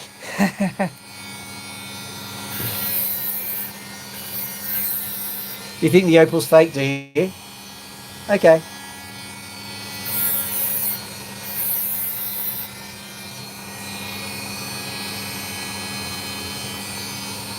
Welcome anyway to my fake opal cutting channel. I'll go grab another fake opal. Ugh. Let's see, I've spent an awful lot of time growing this one in a lab. Nice sparkly.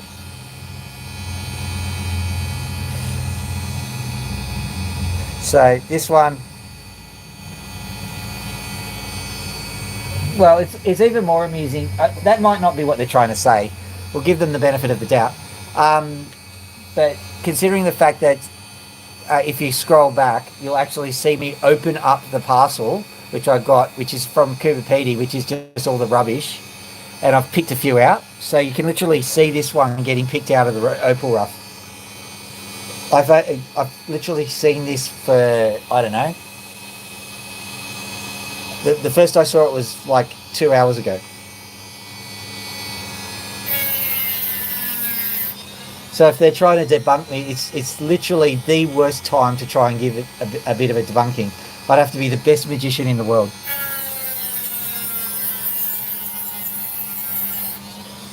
No, there's a fake mosquito buzzing around.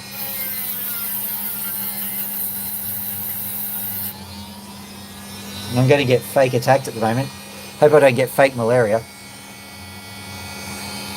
It probably is a shell, but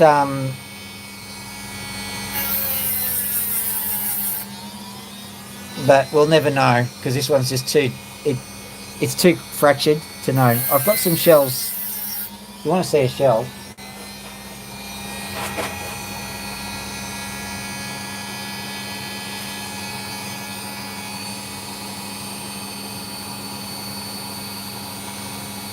That's most decidedly a shell.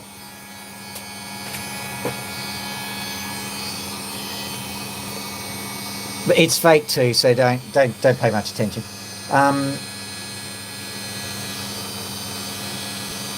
Here we go.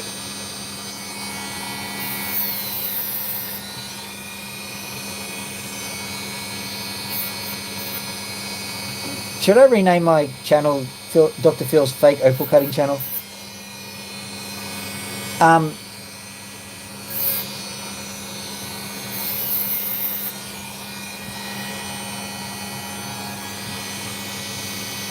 When I'm done here, we'll go inside and we'll have a look at my fake birds.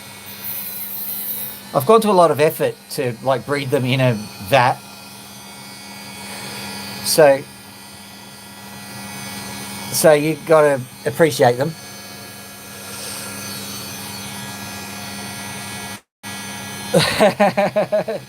Well, yeah, we're possibly going to get some fractures here.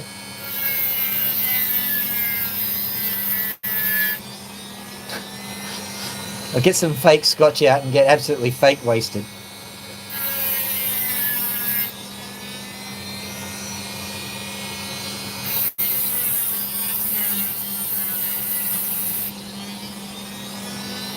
I actually feel sorry for the dude because like this is literally the worst time to try that kind of stunt.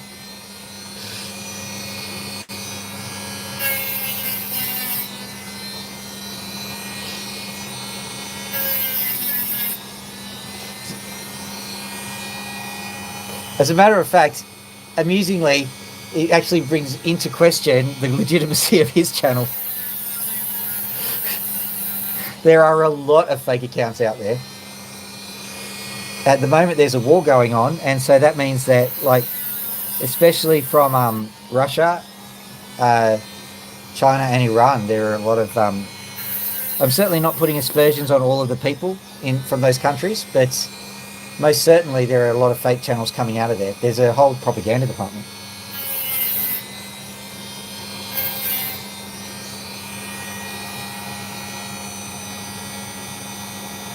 I did it. Oh yes, opal hunter. Me hunt opal. Me successfully hunt opal. Me stab with spear.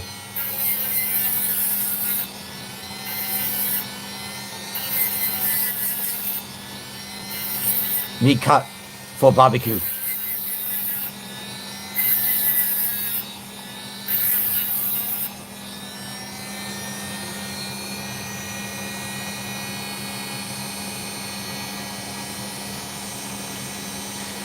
Well, there you go. If you want a free Palestine, you have to get deal with Russia, I'm afraid, because they're the ones who are causing all the trouble, regardless of how you feel religiously or politically. So, get to work on dealing with that.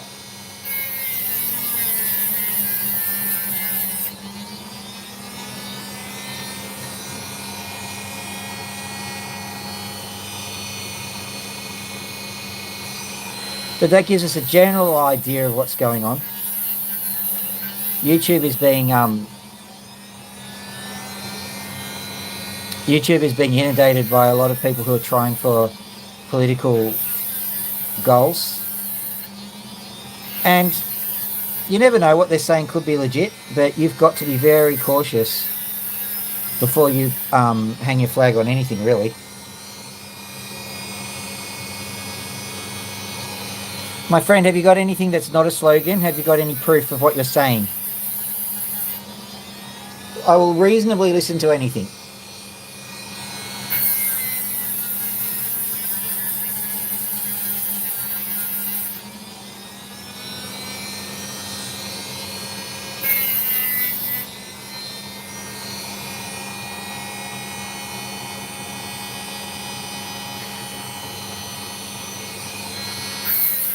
Okay, so that explains a few things. Because I was going, when I went fishing with you, people were always going, well, you're going to be stuck with Adele or something like that. And I'm going, what, are you going to, like, put the soundtrack for Adele on? Or is that what's been playing in the country music festival? Or what? What's going on here?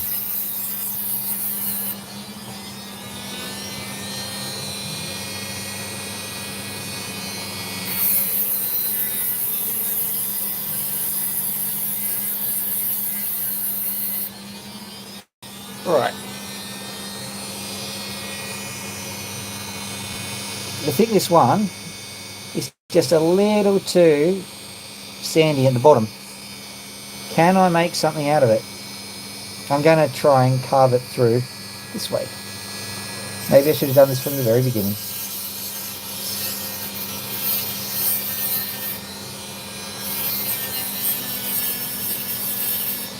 In answer to your previous question, Adele, because they probably are shell opals, you get a concave section within them that fills up with sand that causes this nightmare.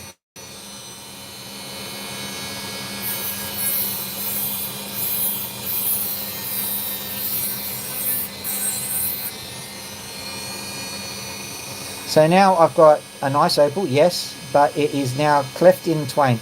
I'm going to have to cleft it in twain.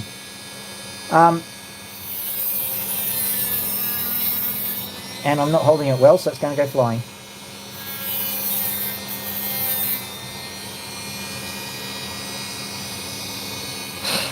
And you know how much effort it took me to make this fake opal? I had to boil up a vat of toxic chemicals. I lost 2 fingers. Gee.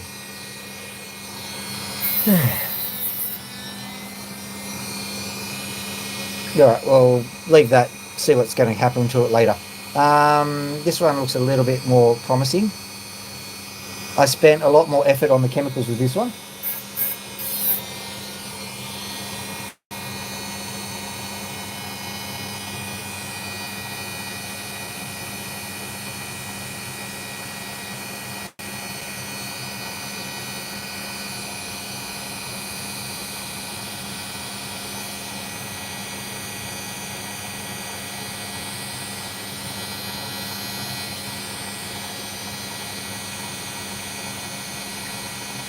Yeah, The trouble is that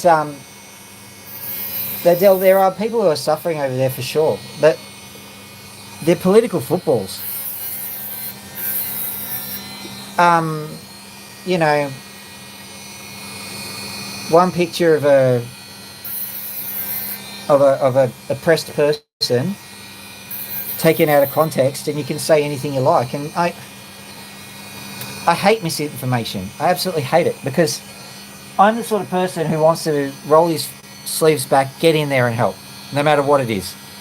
But I can't get in there and help unless I specifically know what's going on. I don't want to make the situation worse.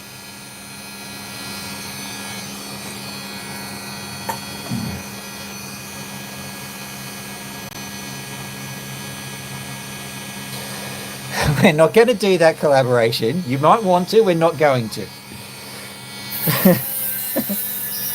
And don't make me laugh about such a serious topic.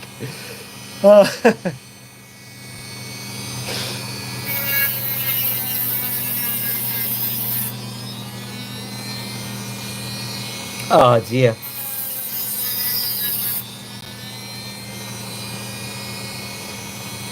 If I knew what the right thing to do was, I'd be there in a heartbeat. That's basically how it would work for me.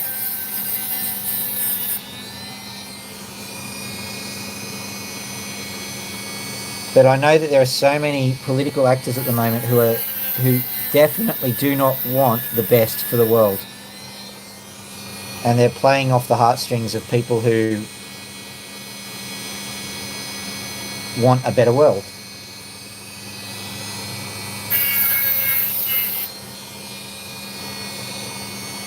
As a matter of fact, I could say with a clear conscience, my entire supply of opals to someone who can demonstrate they are going to make the world a better place.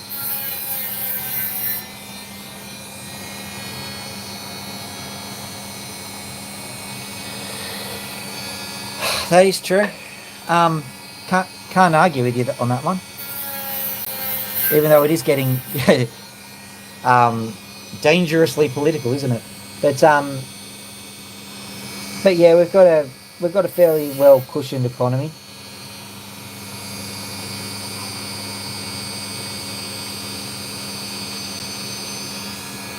But I suppose you've caught the arse end of all of that, haven't you? Because like you well, we're not going to go into that.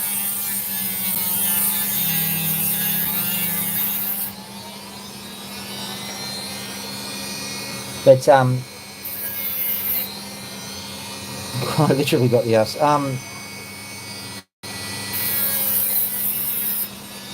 The thing is that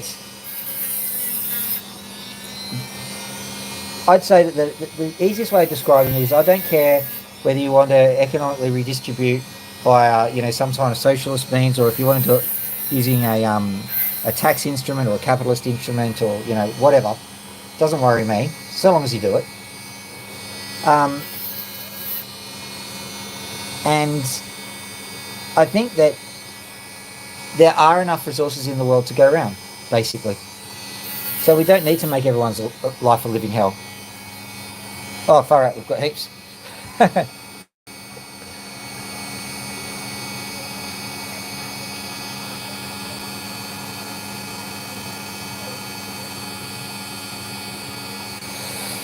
Yeah.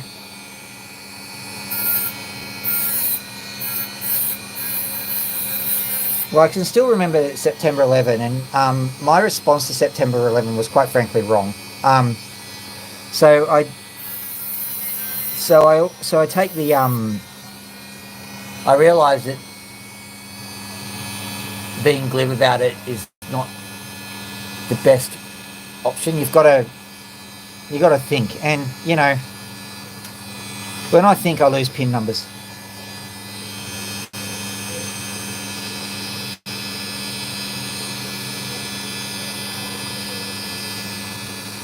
Oh.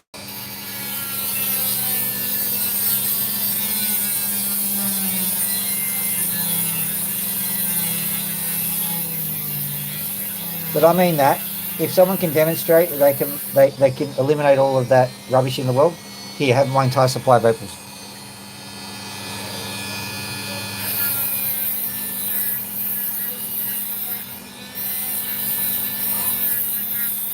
I'd happily not cut another opal again in my life, which is something my girlfriend would not believe. If it meant that everyone gets to live in peace and harmony like they talk about in beauty pageants.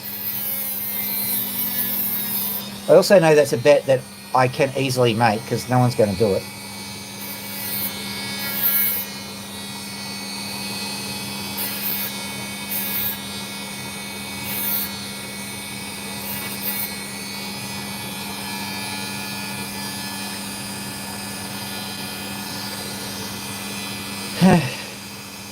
Yeah. Story of your life. I know. We don't want you in a position where you've got nothing to lose as well, because that's when things start to get nasty.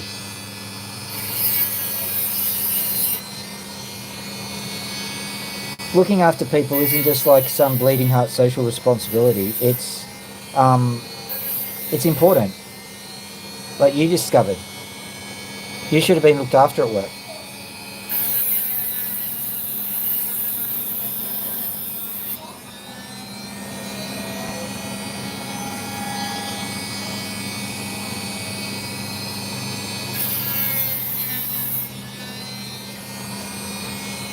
Around my area, just so that you know,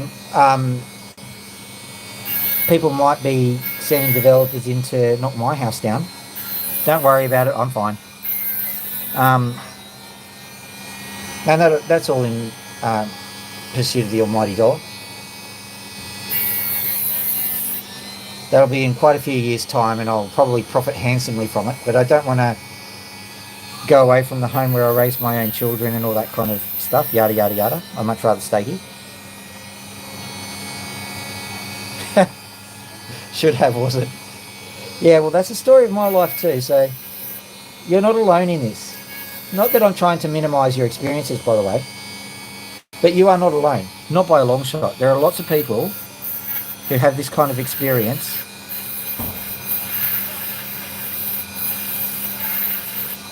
And they're made to feel like they're the ones who are in the wrong.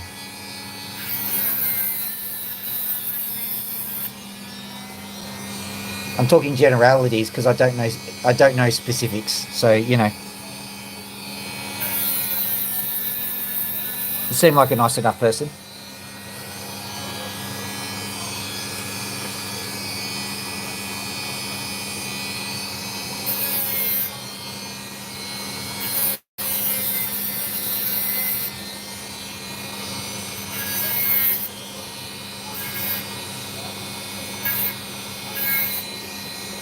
Well, there's not a lot of colour in this fake opal. It looks like I'm going back to the drawing board with my brewing process. Maybe I should add more yeast. I don't know.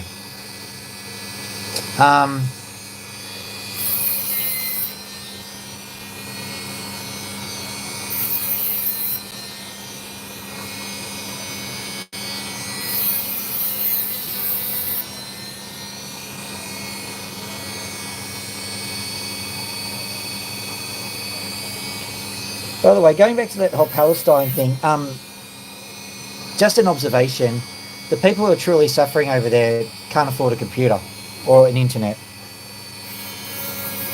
So we don't know what their opinion is.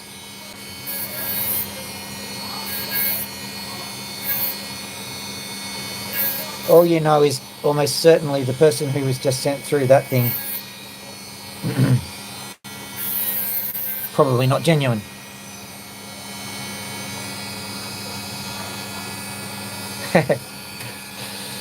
You know what my mother said once? She said, Phil, you be good, and if you can't be good at it.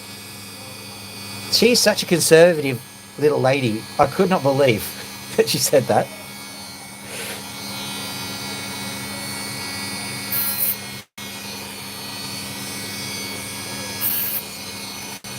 Alright, I'm going to go grab one more opal and then we're going to go say hi to the fake birdies.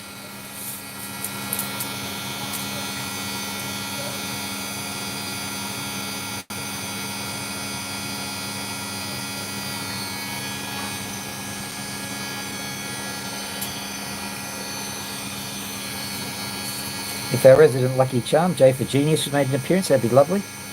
Let me see. Yeah, I think this one will do. Nice little capstone to finish things off with. Oh, look at this. Yeah, look at this guy.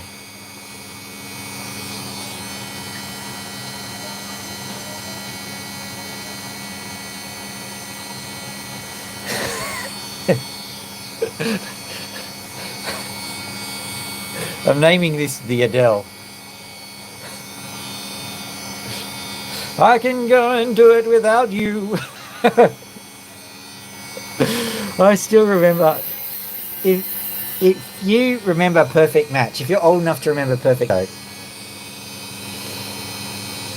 never mind, I'll find someone like you. There you go. They'll be totally fake because I cloned them. Or one or two. No, sorry.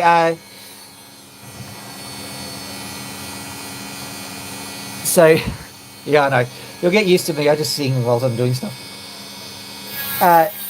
What was I even saying? I can't remember.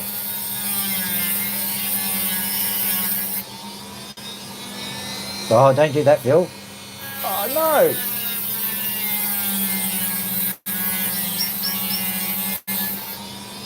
I didn't just do that, did I? Honestly. That was me being too cocky. Alright, yeah, I remember what I was saying now.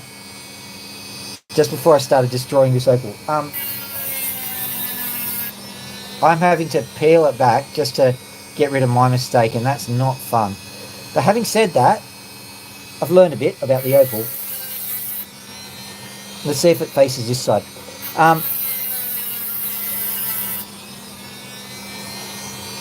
Right, I'm just giving it a few looks from all sorts of angles. See what we get. Anyway, Perfect Match. If you remember that show, yeah, I know, this is an amazing stone. For me to bugger it up so badly, what a mistake in the maker.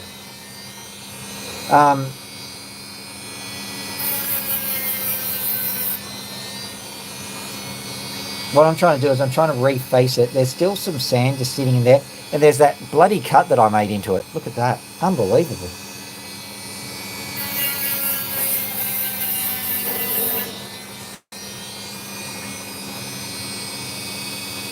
We're not running out of the opal yet. I might have done myself a favour, you know.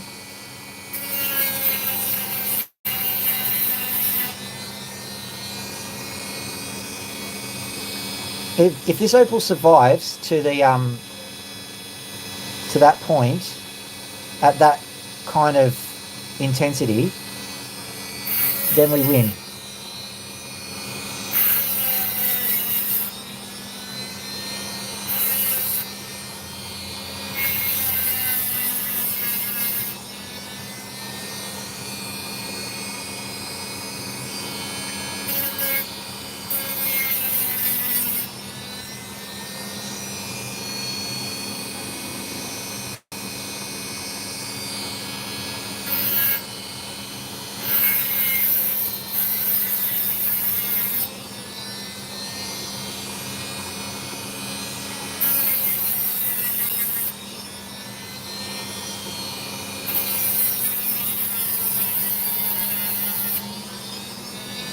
It's going to work like that. Okay, bro.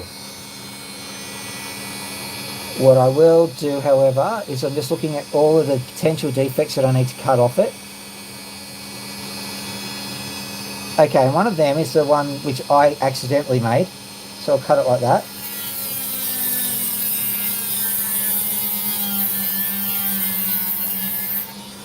Sometimes I'm worse than a whole chunk of sand. So there we go. That's that bit done.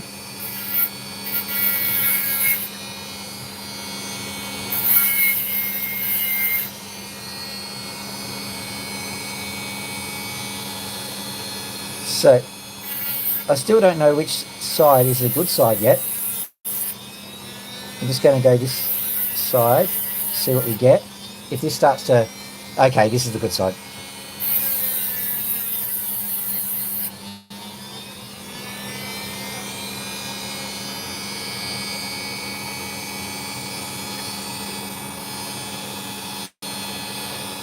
Pretty much. Except I'm the bull that owns the bloody china shop. Gonna cut this. Look, it's not all bad news because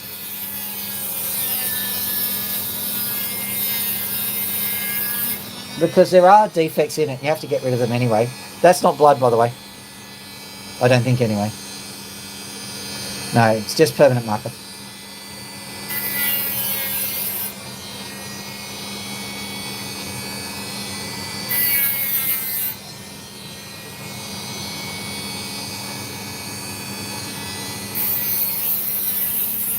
Do you trade in chairs?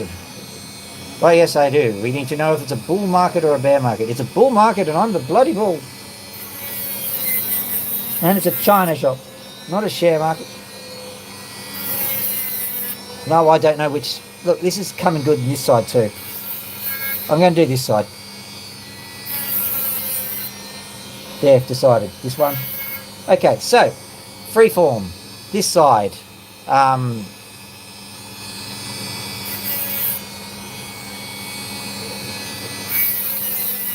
And then when I flatten the back, it'll probably pop out as a, like, you know, crown jewel. Very nearly, look at that. Gee whiz. That back is looking pretty nice as well. If you can see it. You can't see it because it's being a... Boing! You can see the front though. Not bad.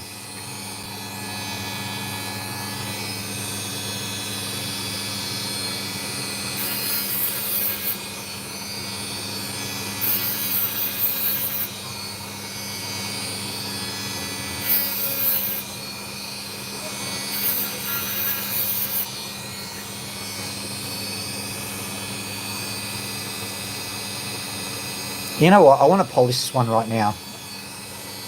Is my thing on? Yeah, let's do it right now. Because this is quite an exciting opal.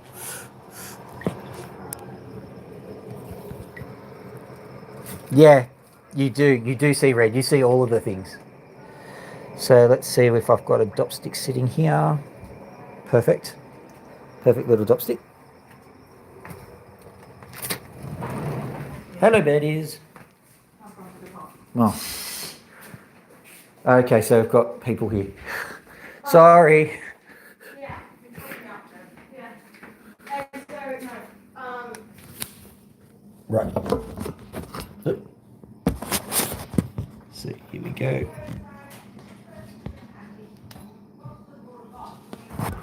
There we go. What? No, don't do that. I'll just zoom out. Zoom out. There we go. That's olive oil. Don't get any ideas. Okay.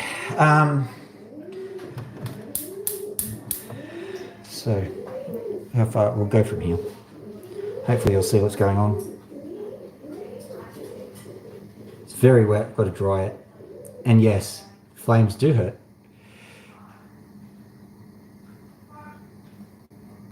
Push this close to the thing, and hopefully we'll let some of the wax dry it. I'll do my nose hairs later.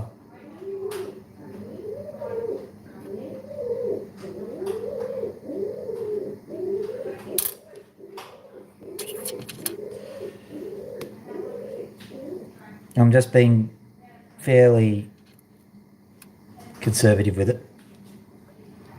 Just use this now, pretty much like a marshmallow, just to dry it off. And you know, dropping it in the fire is really good. That's right in the manual. Is Max a bit upset with me? I think those birds have wanted some attention. I'll give them some attention before I go out. Ouch.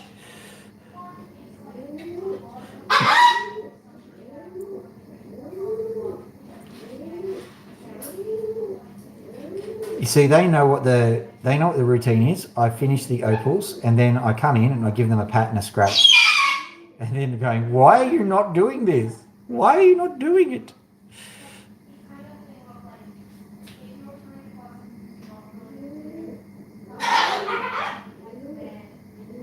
Oh, Pony, yeah. Pony's funny. She comes and charges me whenever I'm in the room. This is the problem. I go and rescue an animal and then like I have to do their emotional needs as well as everything else. And Loki, like I sprayed her with some very unpleasant spray because she's got a few issues with her feathers. And like she hated it and yet she still loves me. And like I'm their carer, not their friend, if you know what I mean. I have to do what's right by them, but like they don't get the hint, they just still like me.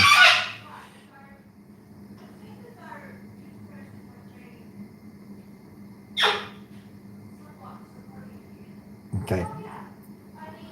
What we'll do is we'll work this one until it falls off the drop stick, and I can all but guarantee it's going to fall off the drop stick.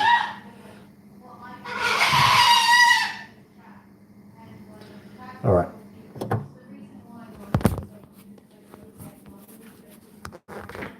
And I'll give Max a scratch pretty quickly. They all want a scratch actually. Put that down there. Come here, Pony. Yeah, I know. You want a scratchy poo, don't you? Yeah, you want a scratchy poo.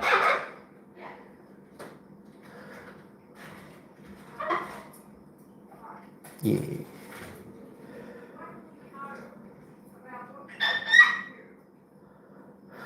Yeah, well, this is unusual, and I usually have them trained pretty well, but when something unusual happens, they know they've got decibels in them.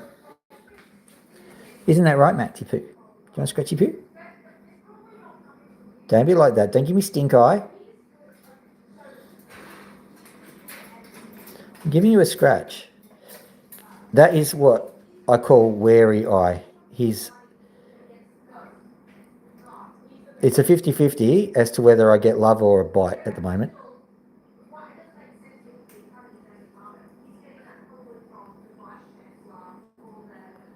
There you go. Now he's in cockatoo heaven. Not literally. I mean, he would have been in cockatoo heaven if I didn't get him, I suppose. Come here.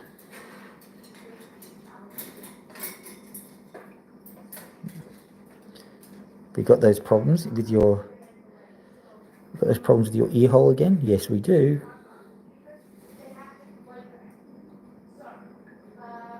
Yeah, Max and his stink eye. Man.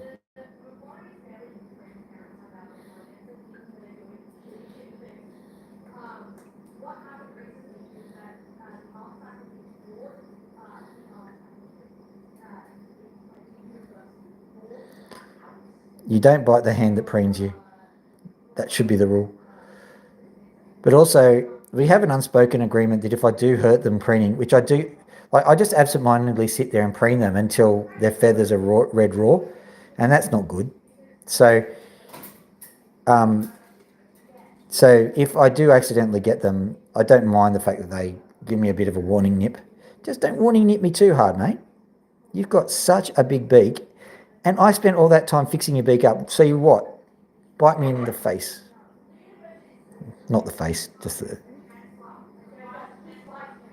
Now, I haven't seen this feather, and I'm hoping that it is a pin that is ready to go. It feels like it, but like you really should verify visually, unless, of course, you like having the skin stripped from your hand.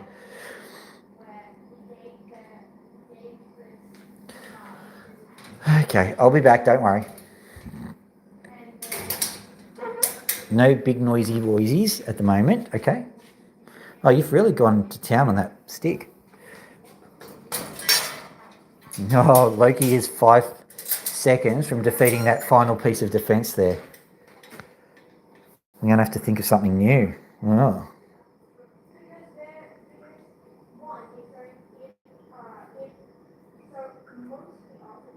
Yeah, that's right.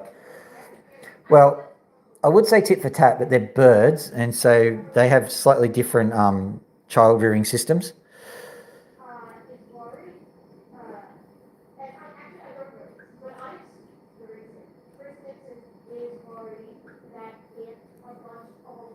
I wonder if you go to the tattoo parlour and say, if I flash you, can you give me some ink? Do you reckon that'd work? Tit for tat?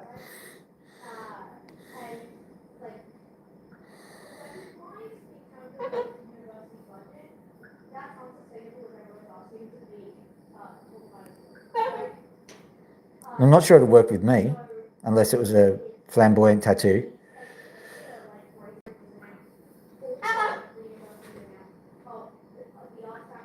All right, we'll be back. We're just going to quickly finish off this opal. We're just going to shape it a little bit.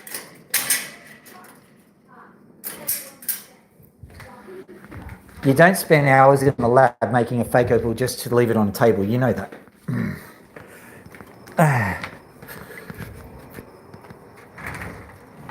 If someone sounds confused, can you explain what happened? Okay. Okay, so it's a case of water off, then water on. Water off, water on. I'm going to have to put a little control stick here because it's getting too hard to control. Because I glued them in place. There we go. Right, I'm not going to use that one, it's too brutal.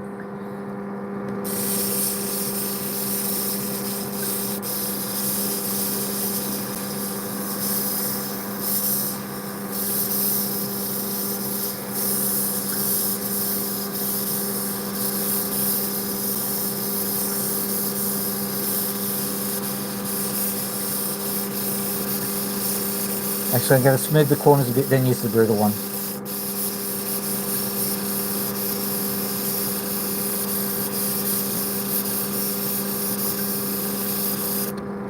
Right.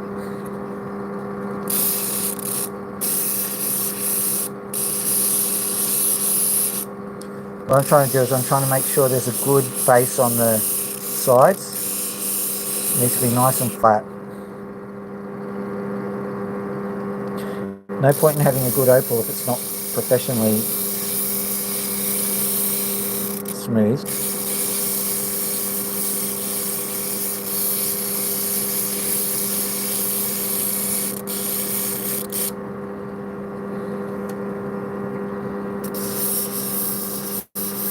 Yeah, that's better. Now that side, okay. Might end up being a drop.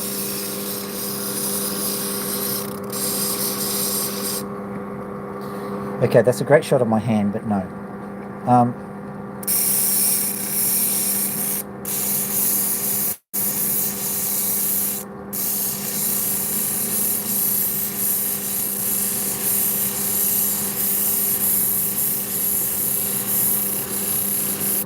Let's go do the really rough bit.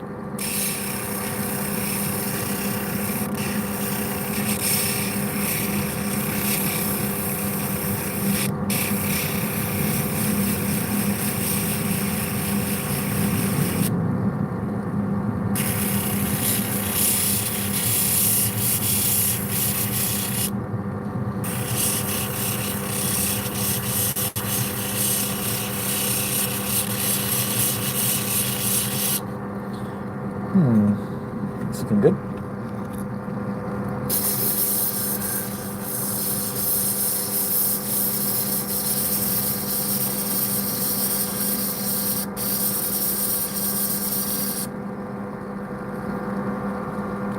What's just happened?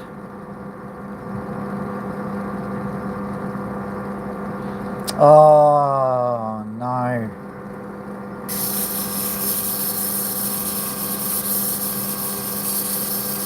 Really?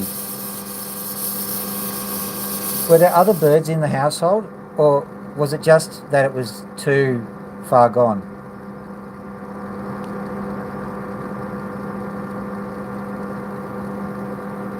Oh, Gilly.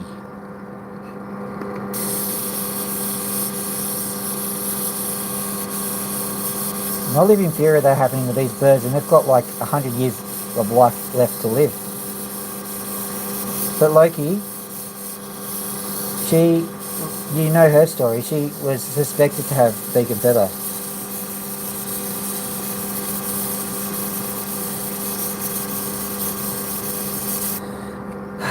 Okay, the other option is to, well, it's too late now.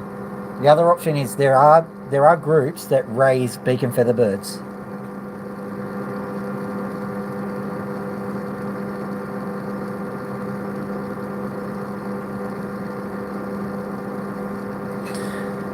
Oh, okay, Gilly, the test for beacon feather costs $600.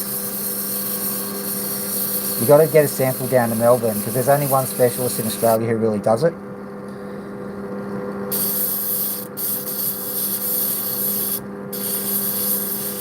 It sounds to me like that bird might have had mites instead of beacon feather.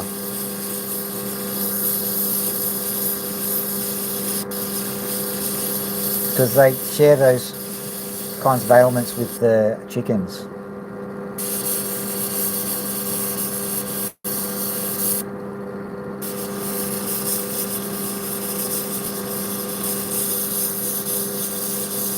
Well, that'd be painful, but look,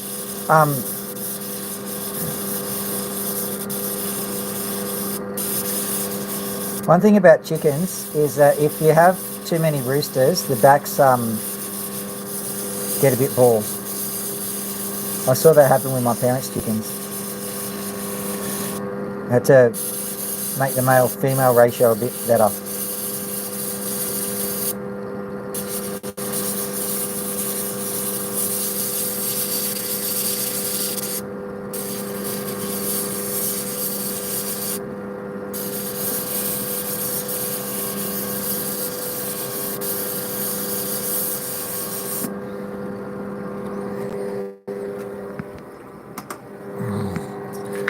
This water is not doing too well at the moment. Let's just zoom in.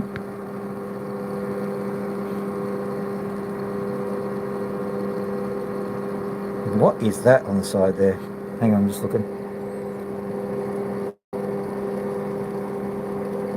That is not what I want. That's what it is. Hang on for a sec.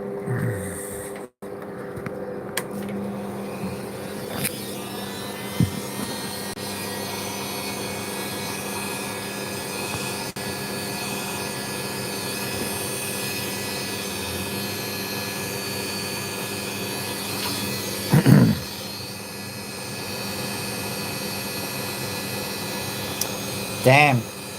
No, well, they gave it a good solid try to clear them. I mean, it's too late now. The thing is that a lot of the vets, they don't give you many options if they just want to see the disease eradicated. And that's fair enough. Because epidemics, we've seen with that whole COVID thing that epidemics cause issues. But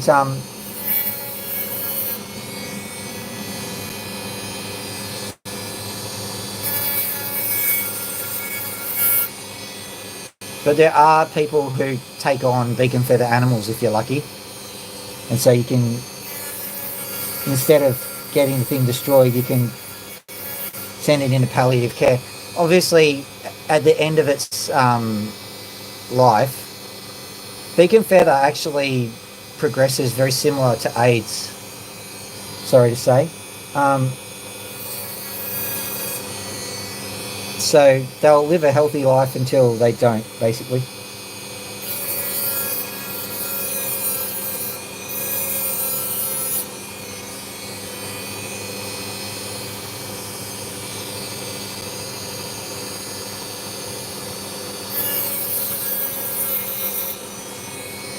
And I feel very sorry for you, Gilly. That is literally our family's worst nightmare.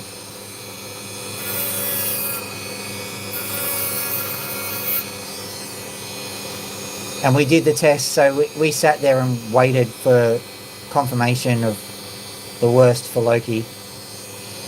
I know what that's like. It's not fun. It's just awful.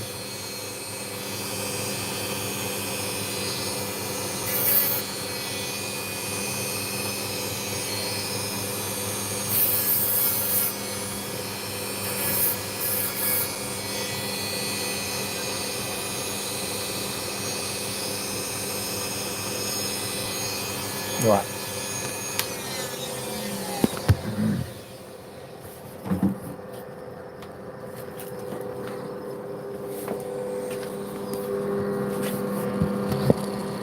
That's not a happy story.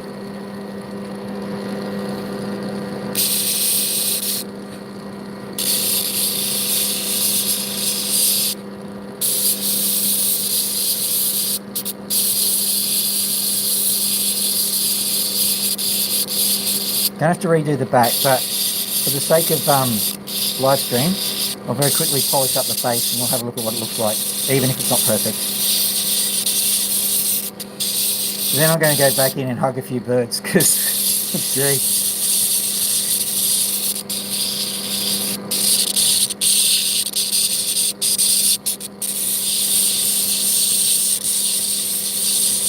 Don't it always seem to go, but you don't know what you've got till it's gone.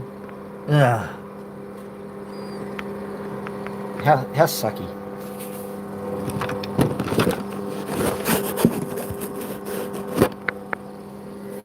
Don't know how to do this, so I'll just pop this over here so you can see what I'm doing. Can you see that? Yes, you can.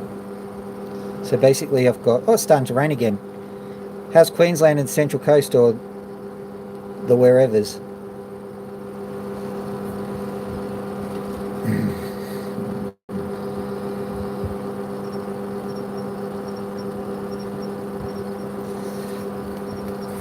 Okay. This is the equivalent of 3,000 grit.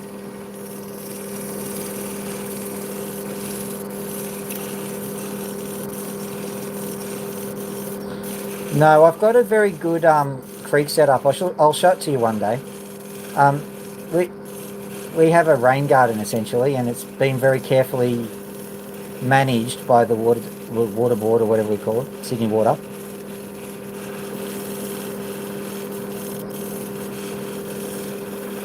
Yeah, well, we got practically nothing, except it got cold again.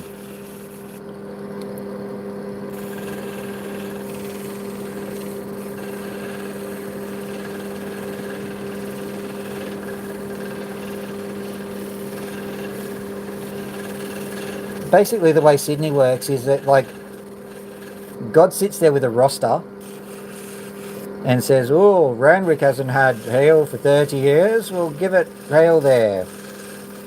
We had hail about, I don't know, 10, 12 years ago, something like that.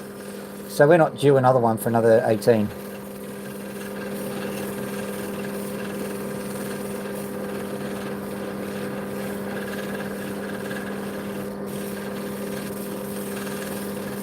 Yes, and the Lord said I would never make it flood again.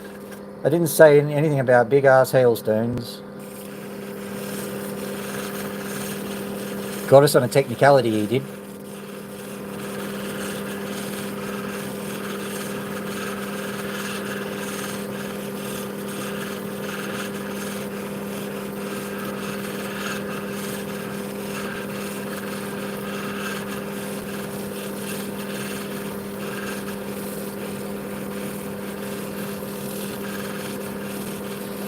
That's true. But, like, if you got steamed to death, you wouldn't be comforted by that. Don't worry, we're just giving you a bit of water.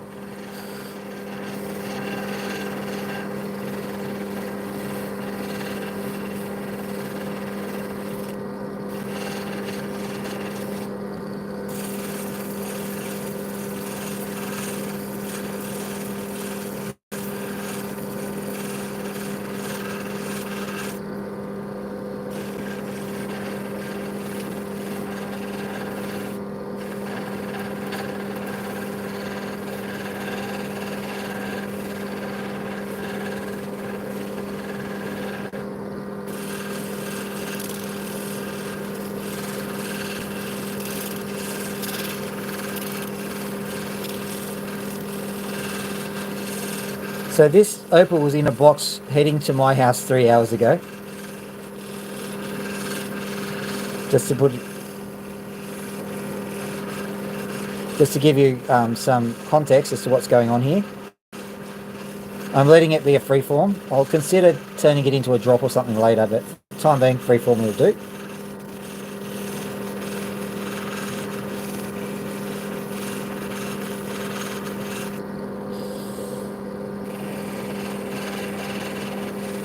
got to be careful with the sides because I noticed that that blue section, it doesn't hold up particularly well, so I've got to be... I can't round it down and put as big a dome as I want. I'm literally going to have to carve the back a bit to get this to work properly. But we will see a generalised idea of what it's going to be like.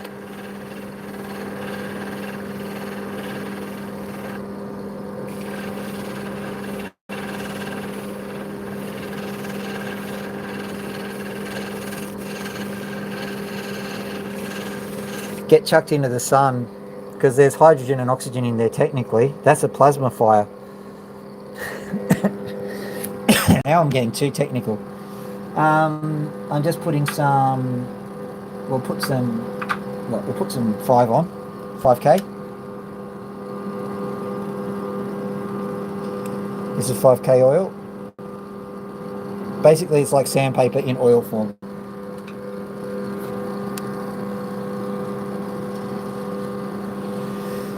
Okay, and now what I do is instead of using the sandpaper, because this is beyond the cerium oxide level, I can afford to put it onto this thing, and this actually gets into every nook and cranny a lot easier.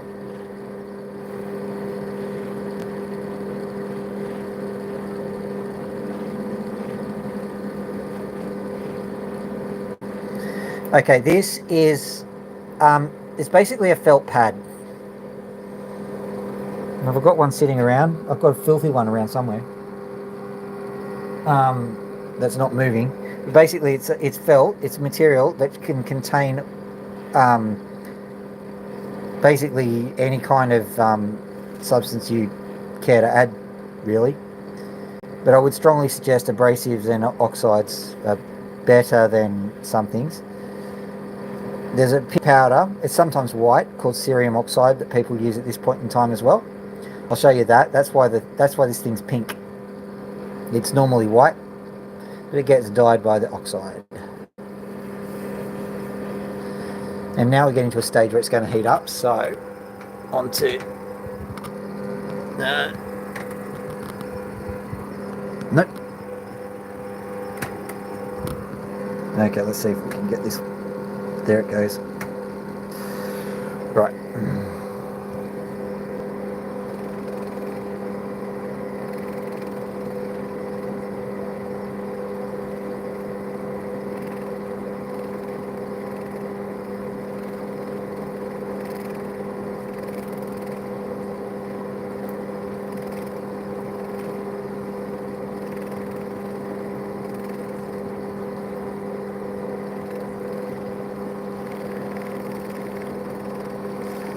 Now, funnily enough, I didn't put this polishing pad on dead center. Yeah, it will make a nice ring, I think. As a matter of fact, if I want to blunt the end there, that's probably perfect. I like freeform.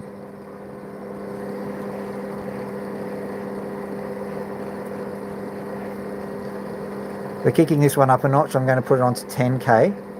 Which is just not heard of. Like I said, cerium oxide is 3.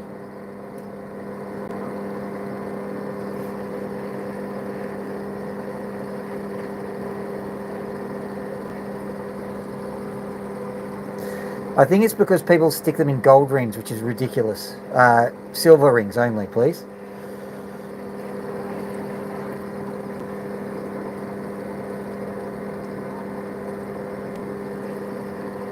And you're allowed to have your opinions on what to do with opal, by the way.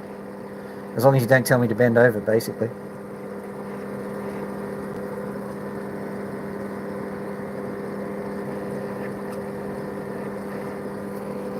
I think also opal is considered a bit of an old-timey gem.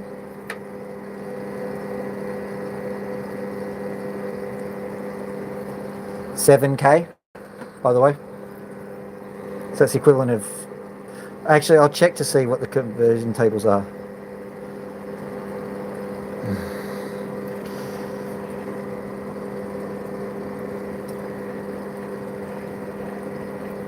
Okay, the oil has gotten onto the stop stick, which is only useful if the previous threat was in effect. Very slippery. Oh dear.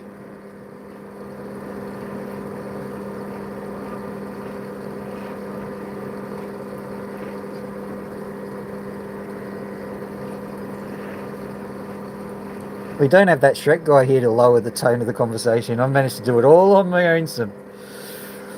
Oh dear.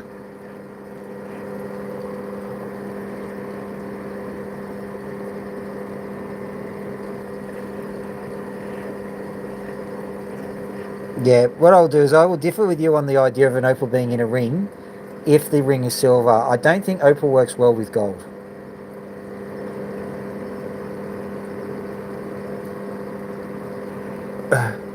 No, I'm not blaming you, my collaborator, friend. Yeah, I'm just looking to see if there's a divot in there. Where did that divot come from, huh? Zooming in just to see if I can find it.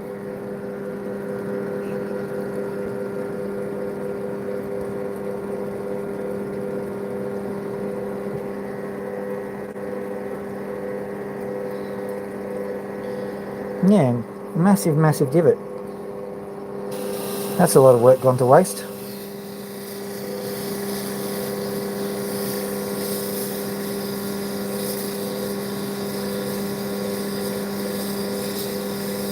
I'm not worried.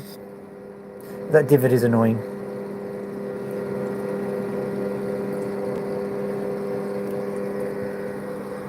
This is why they're worth the big bucks, I suppose. Can you please be somewhere in the realm of reality, Mr. Opal? Oh, I know what I'm looking at.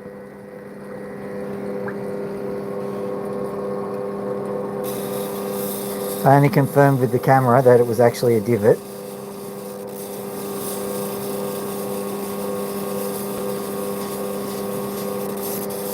Now the funny thing about this is if you play your cards right, going up a few notches in the sandpaper doesn't really seem to slow the process down too much.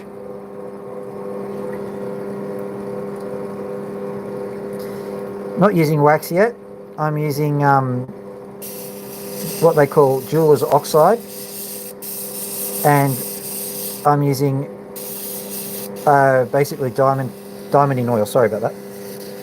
Diamond in oil. So it's just a powder which is stuck in oil. Oh, wax on the dop stick, you mean? Yeah, the wax I'm using is, believe it or not, leg wax.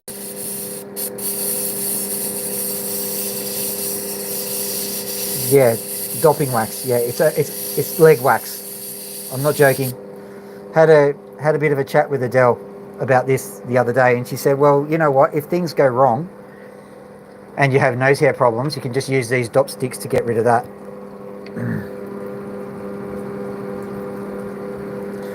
Note that I'm going straight back up to the 7K here, because like we are very nearly at the finish anyway. This chunk of sandpaper here, oh far out, I've done the same problem again. I've lubricated it.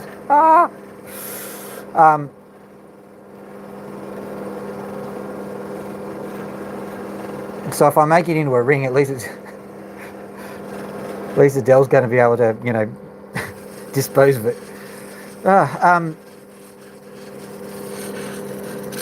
Oh, there we go again. That's bad. This is the equivalent of 1,000. This particular wheel, but I've put the 7K onto it as well, so it kind of gives a 1,000/7K finish. And then I've just upgraded back to the felt wheel, and then I'll look to see if there's any other divots that have been taken out of it. I'm worried that a divot actually fell out of it because of that kernel.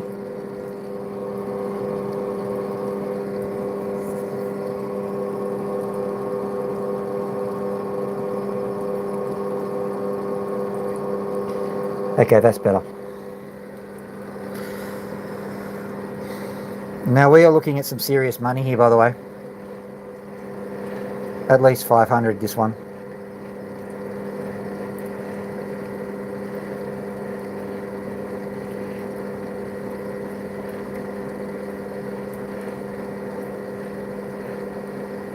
We're talking 500 US, not Australian.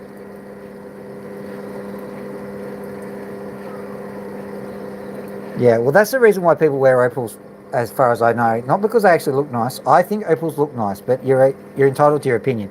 But more along the lines of, oh yes, I got this from the QVB. Oh yeah, it cost me $10,000. Oh yes, amazing, luxurious, oh wonderful, yes. Oh, well, let's go buy a horse. That kind of thing. It's more a way of showing off your wealth, and there are investment opals as well.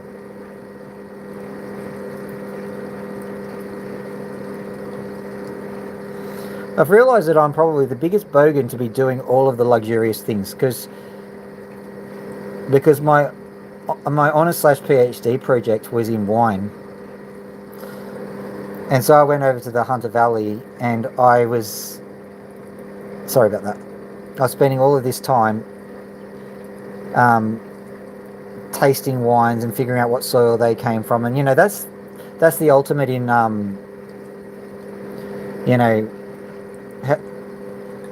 that's the ultimate in what we call like wanky wine things. Going, oh yeah, this one comes from the Hunter Valley. Oh, this one comes from the Barossa Valley. Oh yes, you can tell from the quarter notes and the over notes and the under notes and the fruity notes. And yeah, I know what the flavours in wine are and how they relate to the attributes of the soil and all that sort of stuff. Because I've got a freaking PhD in it. But that's another of those, really rich, wanky things to do. And I'm not one of those people. As a matter of fact, I like the cheap wines better. I can tell you what an expensive wine tastes like. I can tell you where the expensive wines have come from. But I'm happy just to, get a bottle of Shiraz from Dan Murphy's and, have that one night.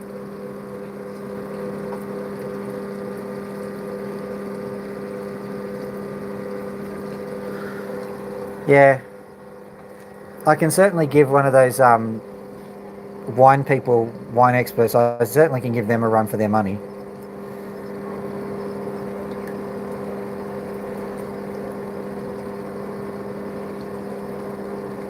After that, I went and I kind of teamed up with the Australian, the APA or whatever you call it, and the Bill Gates Foundation, all that sort of stuff, working on ways to classify soil, which doesn't sound particularly appealing. It was fun for me, but I can understand why other people wouldn't necessarily jump for joy at that kind of prospect. By the way, this was a cerium oxide I've just put onto it. Basically because I'm sick of it. There's only so much fun one can have.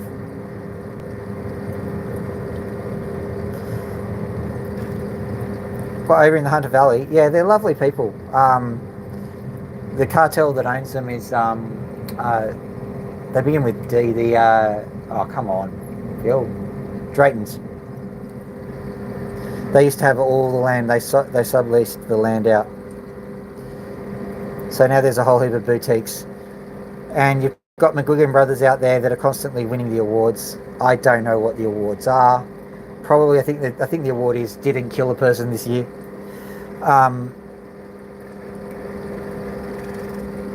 Yeah, that's per Colburn. I've literally made a map. If you Google my name, which is Philip Hughes, I know, dead cricketer. If you Google my name and write wines and then image search it, after you've gotten through all of the pictures of dead cricketers, you will find a map that I drew. Not drew, but generated with computers and stuff.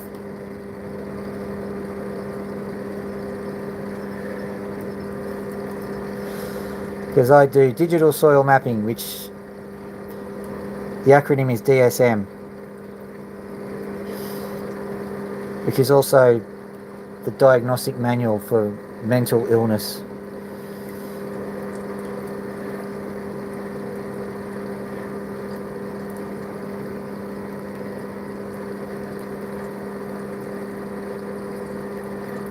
Duck and Druid. Yeah, when they can't grow the damn wine, they grow olives. The funny thing is that I mapped out the soils and found out that the best land to put the wine grapes on is the land that the rich people have actually put the houses on. So it's too late now, unless they want to detonate those houses. But you know, what's his name?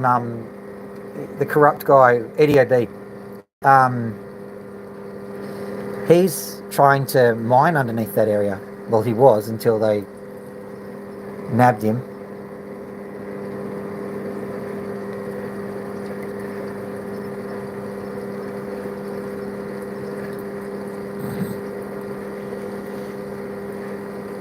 Yeah, they do.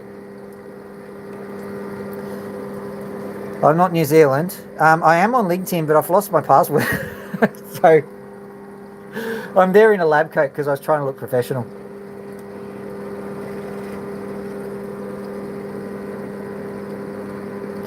Also, I'd fallen off my bike and I had a sore face. Like, I always have a sore face, I think. And I couldn't shave. And so I had the most ridiculous facial hair. Looks so scraggly. Terrible, terrible, terrible, terrible facial hair. But I had a lab coat on, so that was good.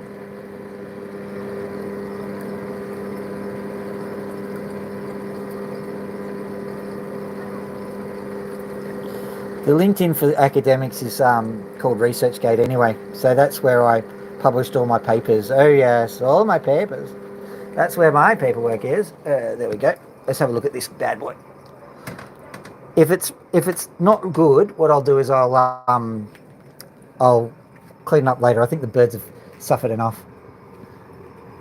Also, I've suffered enough because there's only so long you can sit there polishing an opal. Let's have a look in the light. Nearly head-butted the light. Yes, yes, yes, everybody. It's all good.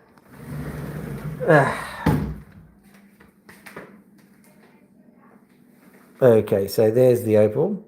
I know the birds are about to destroy the opal. I can see that.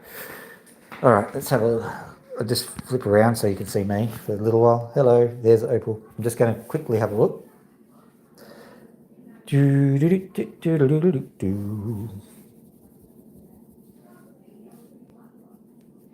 Right. I've got the crazy glasses. Okay, let's have a look at it.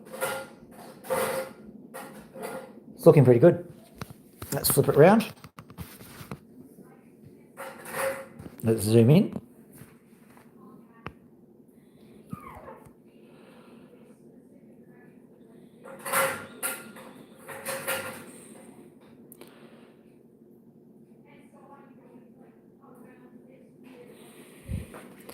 So we'll have a look under the lights. I've got a microscope here. Let's have a look at it.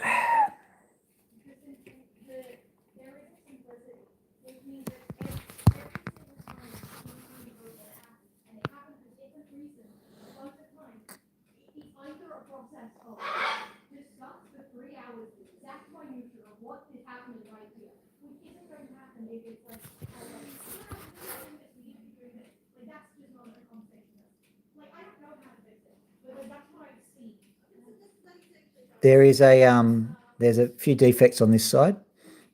I'm not going to go and fix them now, but I think the top is okay. I'll look at that with my nerd glasses in a second.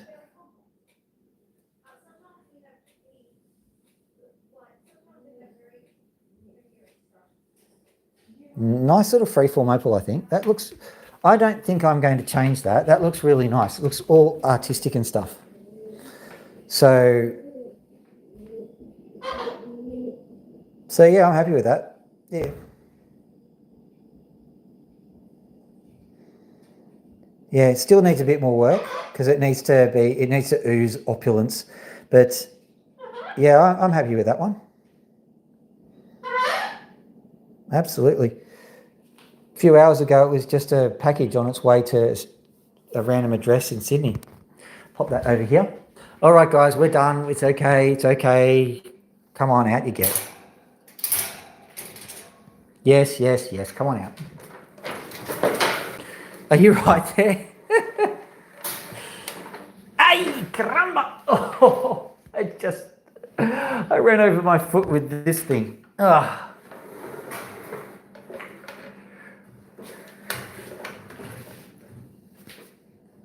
You know what the amusing part about all of that is? If you have a look here, let me show you something. A hole developed in my thong. And so what I did was I literally put this on here. And whilst I was about it, I actually put a chunk of stainless steel in there so that the hole wouldn't appear again. So I've literally got steel cap thongs and I still hurt myself. Okay, go on, Max. Time to get out. Do you want me to tap the thing? Do I have to do it this way? Right. Now, Max. Come on. Good bird. Good bird. You want a scratchy poo?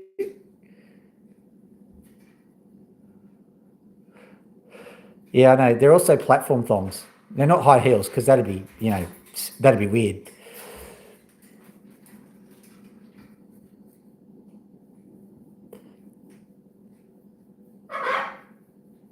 You can come out too, Loki. Yeah, he was just desperate. He wanted out. There you go, mate. Now listen, seeing that you're out, you need to fly. You need to fly. Because you're a bird. You need to fly. And remember how your wings were clipped? Remember how your wings were butchered? Yeah? Do you want me to pick your nose? I can do that.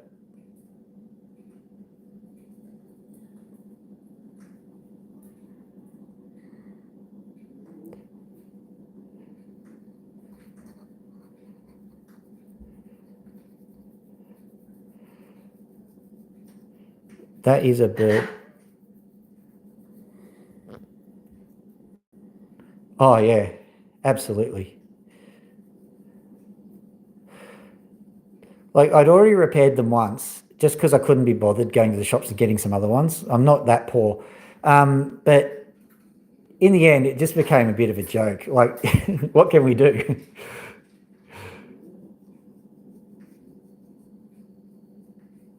Yeah, you can see, look at him. He's like, yeah, I can go to sleep now. No, you need to fly, dude. You need to fly.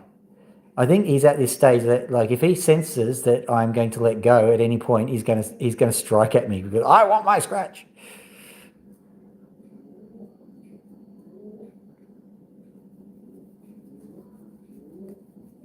This isn't the right stick, my friend. It's the Don't do that. I'm trying to get you under the crest. He's just nervous that I'm going to stop. That's his problem. He's like, don't stop. Please don't stop. When I withdraw, he's going to get so cranky. But I've got to get Loki out of the cage. It's not fair to have Loki just sitting there. Okay, and I'll be back. It's all right. I'll be back. Now, Loki has nearly defeated this thing. So we might have to go back to the combination lock. Now, if you have a look at Loki, you can see that she actually looks a lot better. Speaking of beak and feather disease, she got tested for it because she looked pretty mangy. Yes, I know. Well, yeah, come on. Out we go. Right. There we go. Yeah, so I've been spraying her down and she hates the spray. She hates the spray. And I don't blame her.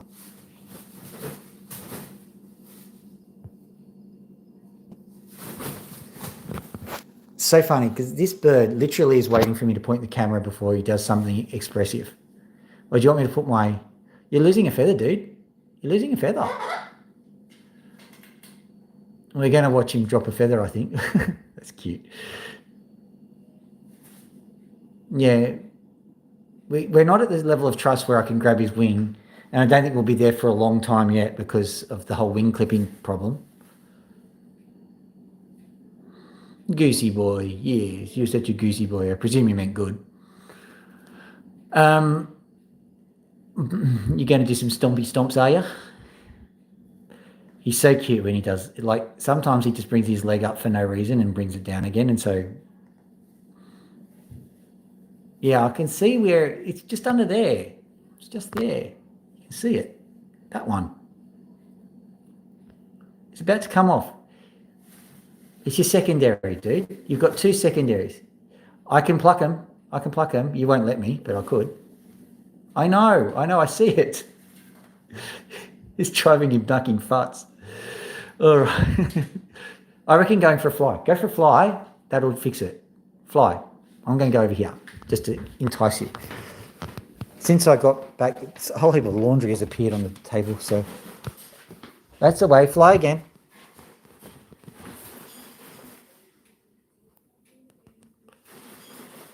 Come on, fly.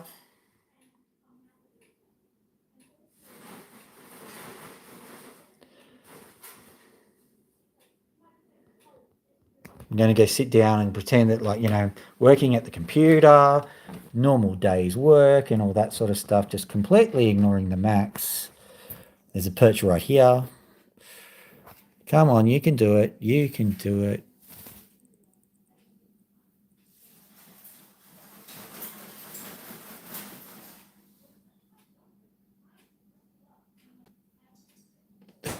Yes, he is. But it's frustrating me. I don't know how he can live through that because, like, oh, it's so annoying.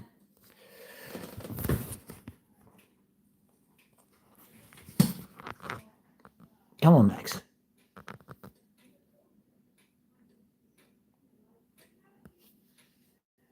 It's all right. Gotcha. Sorry, Loki decided to get in on the action there. I think what he'll do is he'll duck under the TV there and he'll... No, don't brutalise Pony. That's not fair. Don't worry. Pony can hold her own.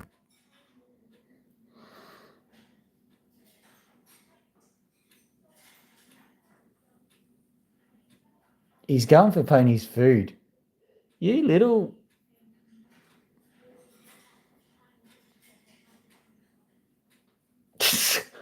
No way. You thief.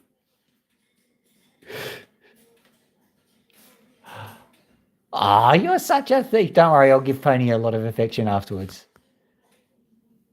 As a matter of fact, she really doesn't care. But wow. It's not like I don't feed the dude. Oh, yeah, Pony's pissed. Look at her. She's like, what? Why are you taking my food? Oh, you've taken my food. You've taken my food. You've taken my food. You've taken my food. You've taken my food. Yeah. It's all right, Pony. I'll give you something. Pony, his weakness is a towel. Here he comes.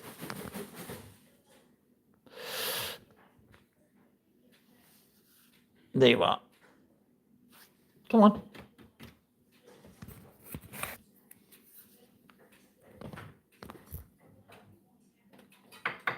Come on. You can come. Yes, you can. Have you lost your wing feather yet? Yeah, you can do it. Brilliant. Good bird. Come here.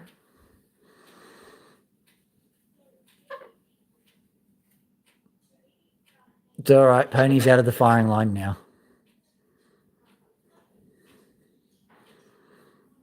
And trust me, both my daughters and my girlfriend, they do not let me favour the cockatoos over Pony. Like, it's just not a thing.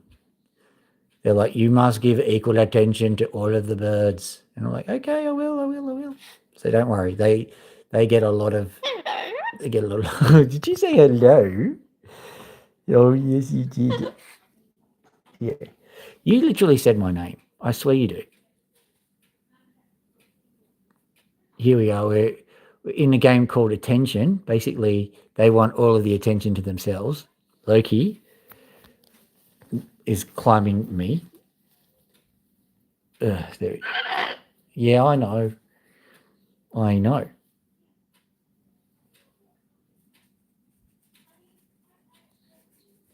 There we go. Oh,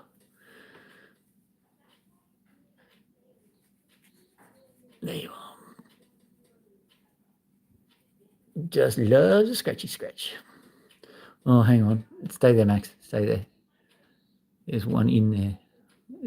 Can you imagine having a feather in your ear? Have you ever like been in a camp or something? It is an Aussie. It's all right, out of bounds. I knew what you were saying. We've got a lot of Aussies here. Technically, all the cockatoos you see are Aussie. Well, not all cockatoos, but sulphurs for sure.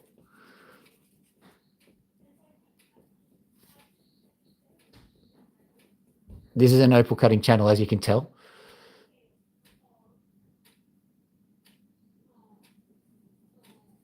Andrew, well,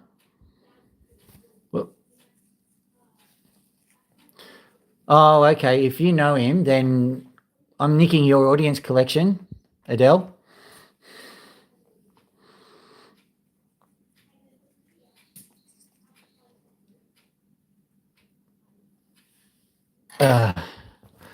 All right, here we go. Standing up. It's all right. Scratchy poo.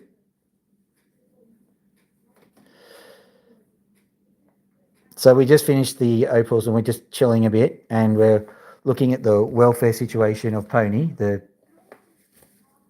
pigeon. And we're ignoring the fact that I left my bedroom door open. There we go.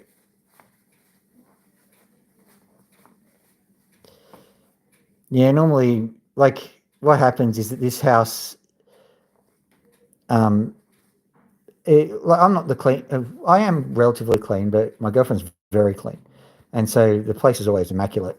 But you know, sometimes it gets lived in, and so I go out for an hour or two, come back, and stuff's happened.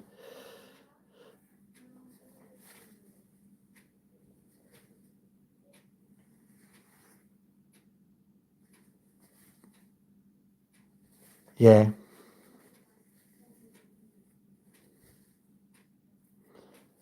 He camps at Bunnings. Well, I suppose that's convenient because you could buy ropes and tent pegs and stuff.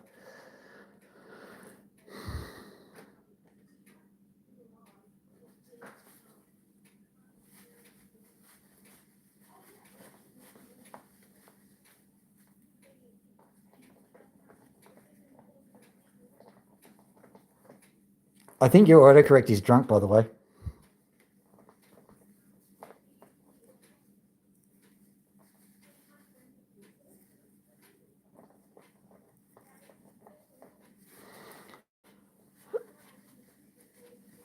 Okay. It's all right. I'm moving. Don't bite me. He's sitting there going, he's not actually scared. He's literally going, I don't want you to go. I'm considering biting. Yeah.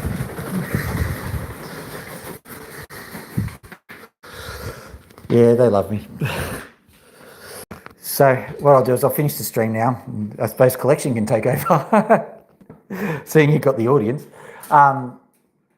Yeah, Pony, it's all right. I will go and get you some more food, and I'll make sure your water's done. She also likes to have a bit of a bath. Hello. Now, Max, that was not nice. You okay, Loki? Yeah, I think she's fine. Max just went and landed right on the spot and said, that's my spot. Now, Max, let's not be dominant, okay? Let's not be dominant, because I have a few tricks up my sleeve that can even the score for Loki. I don't want to do it, but I can. Come here. Come here. And that's all right. And scratchy poo. He knows I'm upset, and so he does expect a scratch. Come on. Come on. There is no punishment here. There is no punishment here. I know. You just expect it. Yeah, he's absolutely magnificent. when I put my hand up like that, that's a no as well as a scared response. So he's actually saying, well, yeah, the thing about it is, Loki and Max are both coming from various areas. By the way, if Loki, come here for a second. When you're talking beak and feathers, see that dirt on the wing there? That's what you look for. You look for stuff like that. You also look for a smooth beak. Come here. Come here, Loki. I'll put you away. She's getting freaked out. There you go. In you get. What I could do is I could simulate beak with Loki because the feather condition's so appalling. I could just get some butter and smear it on her beak. And she's got a patch of dirt on her wing at the moment, so perfect. So that's early stage beak and feather right there.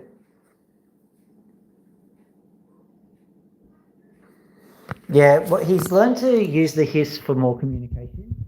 So he'll go oh, for yes and hiss for no. So, but that time around, you were right. He was actually saying, "I'm scared." Do you want to scratch? Yeah. See. You're right. It evolved out of the scared response. And so we're still trying to work out the communication. But these birds, they're so smart. They can communicate. They can communicate easily. And I think that they communicate in the wild in a similar way. I think they have to learn each other's languages, which is a bit inefficient. But you know, I think they nearly have all it takes to get the same kind of human level communications going. I think I've got to get the dinner stuff sorted out. I've got to also make sure that Pony is a bit less pissed off after having all of her food stolen. So I'm ending the stream. So all of those people out of bounds, welcome, by the way. If you liked what you saw, like and subscribe. Other than that, I hope you had a nice evening / morning if you're in the United States. Dr. Phil out.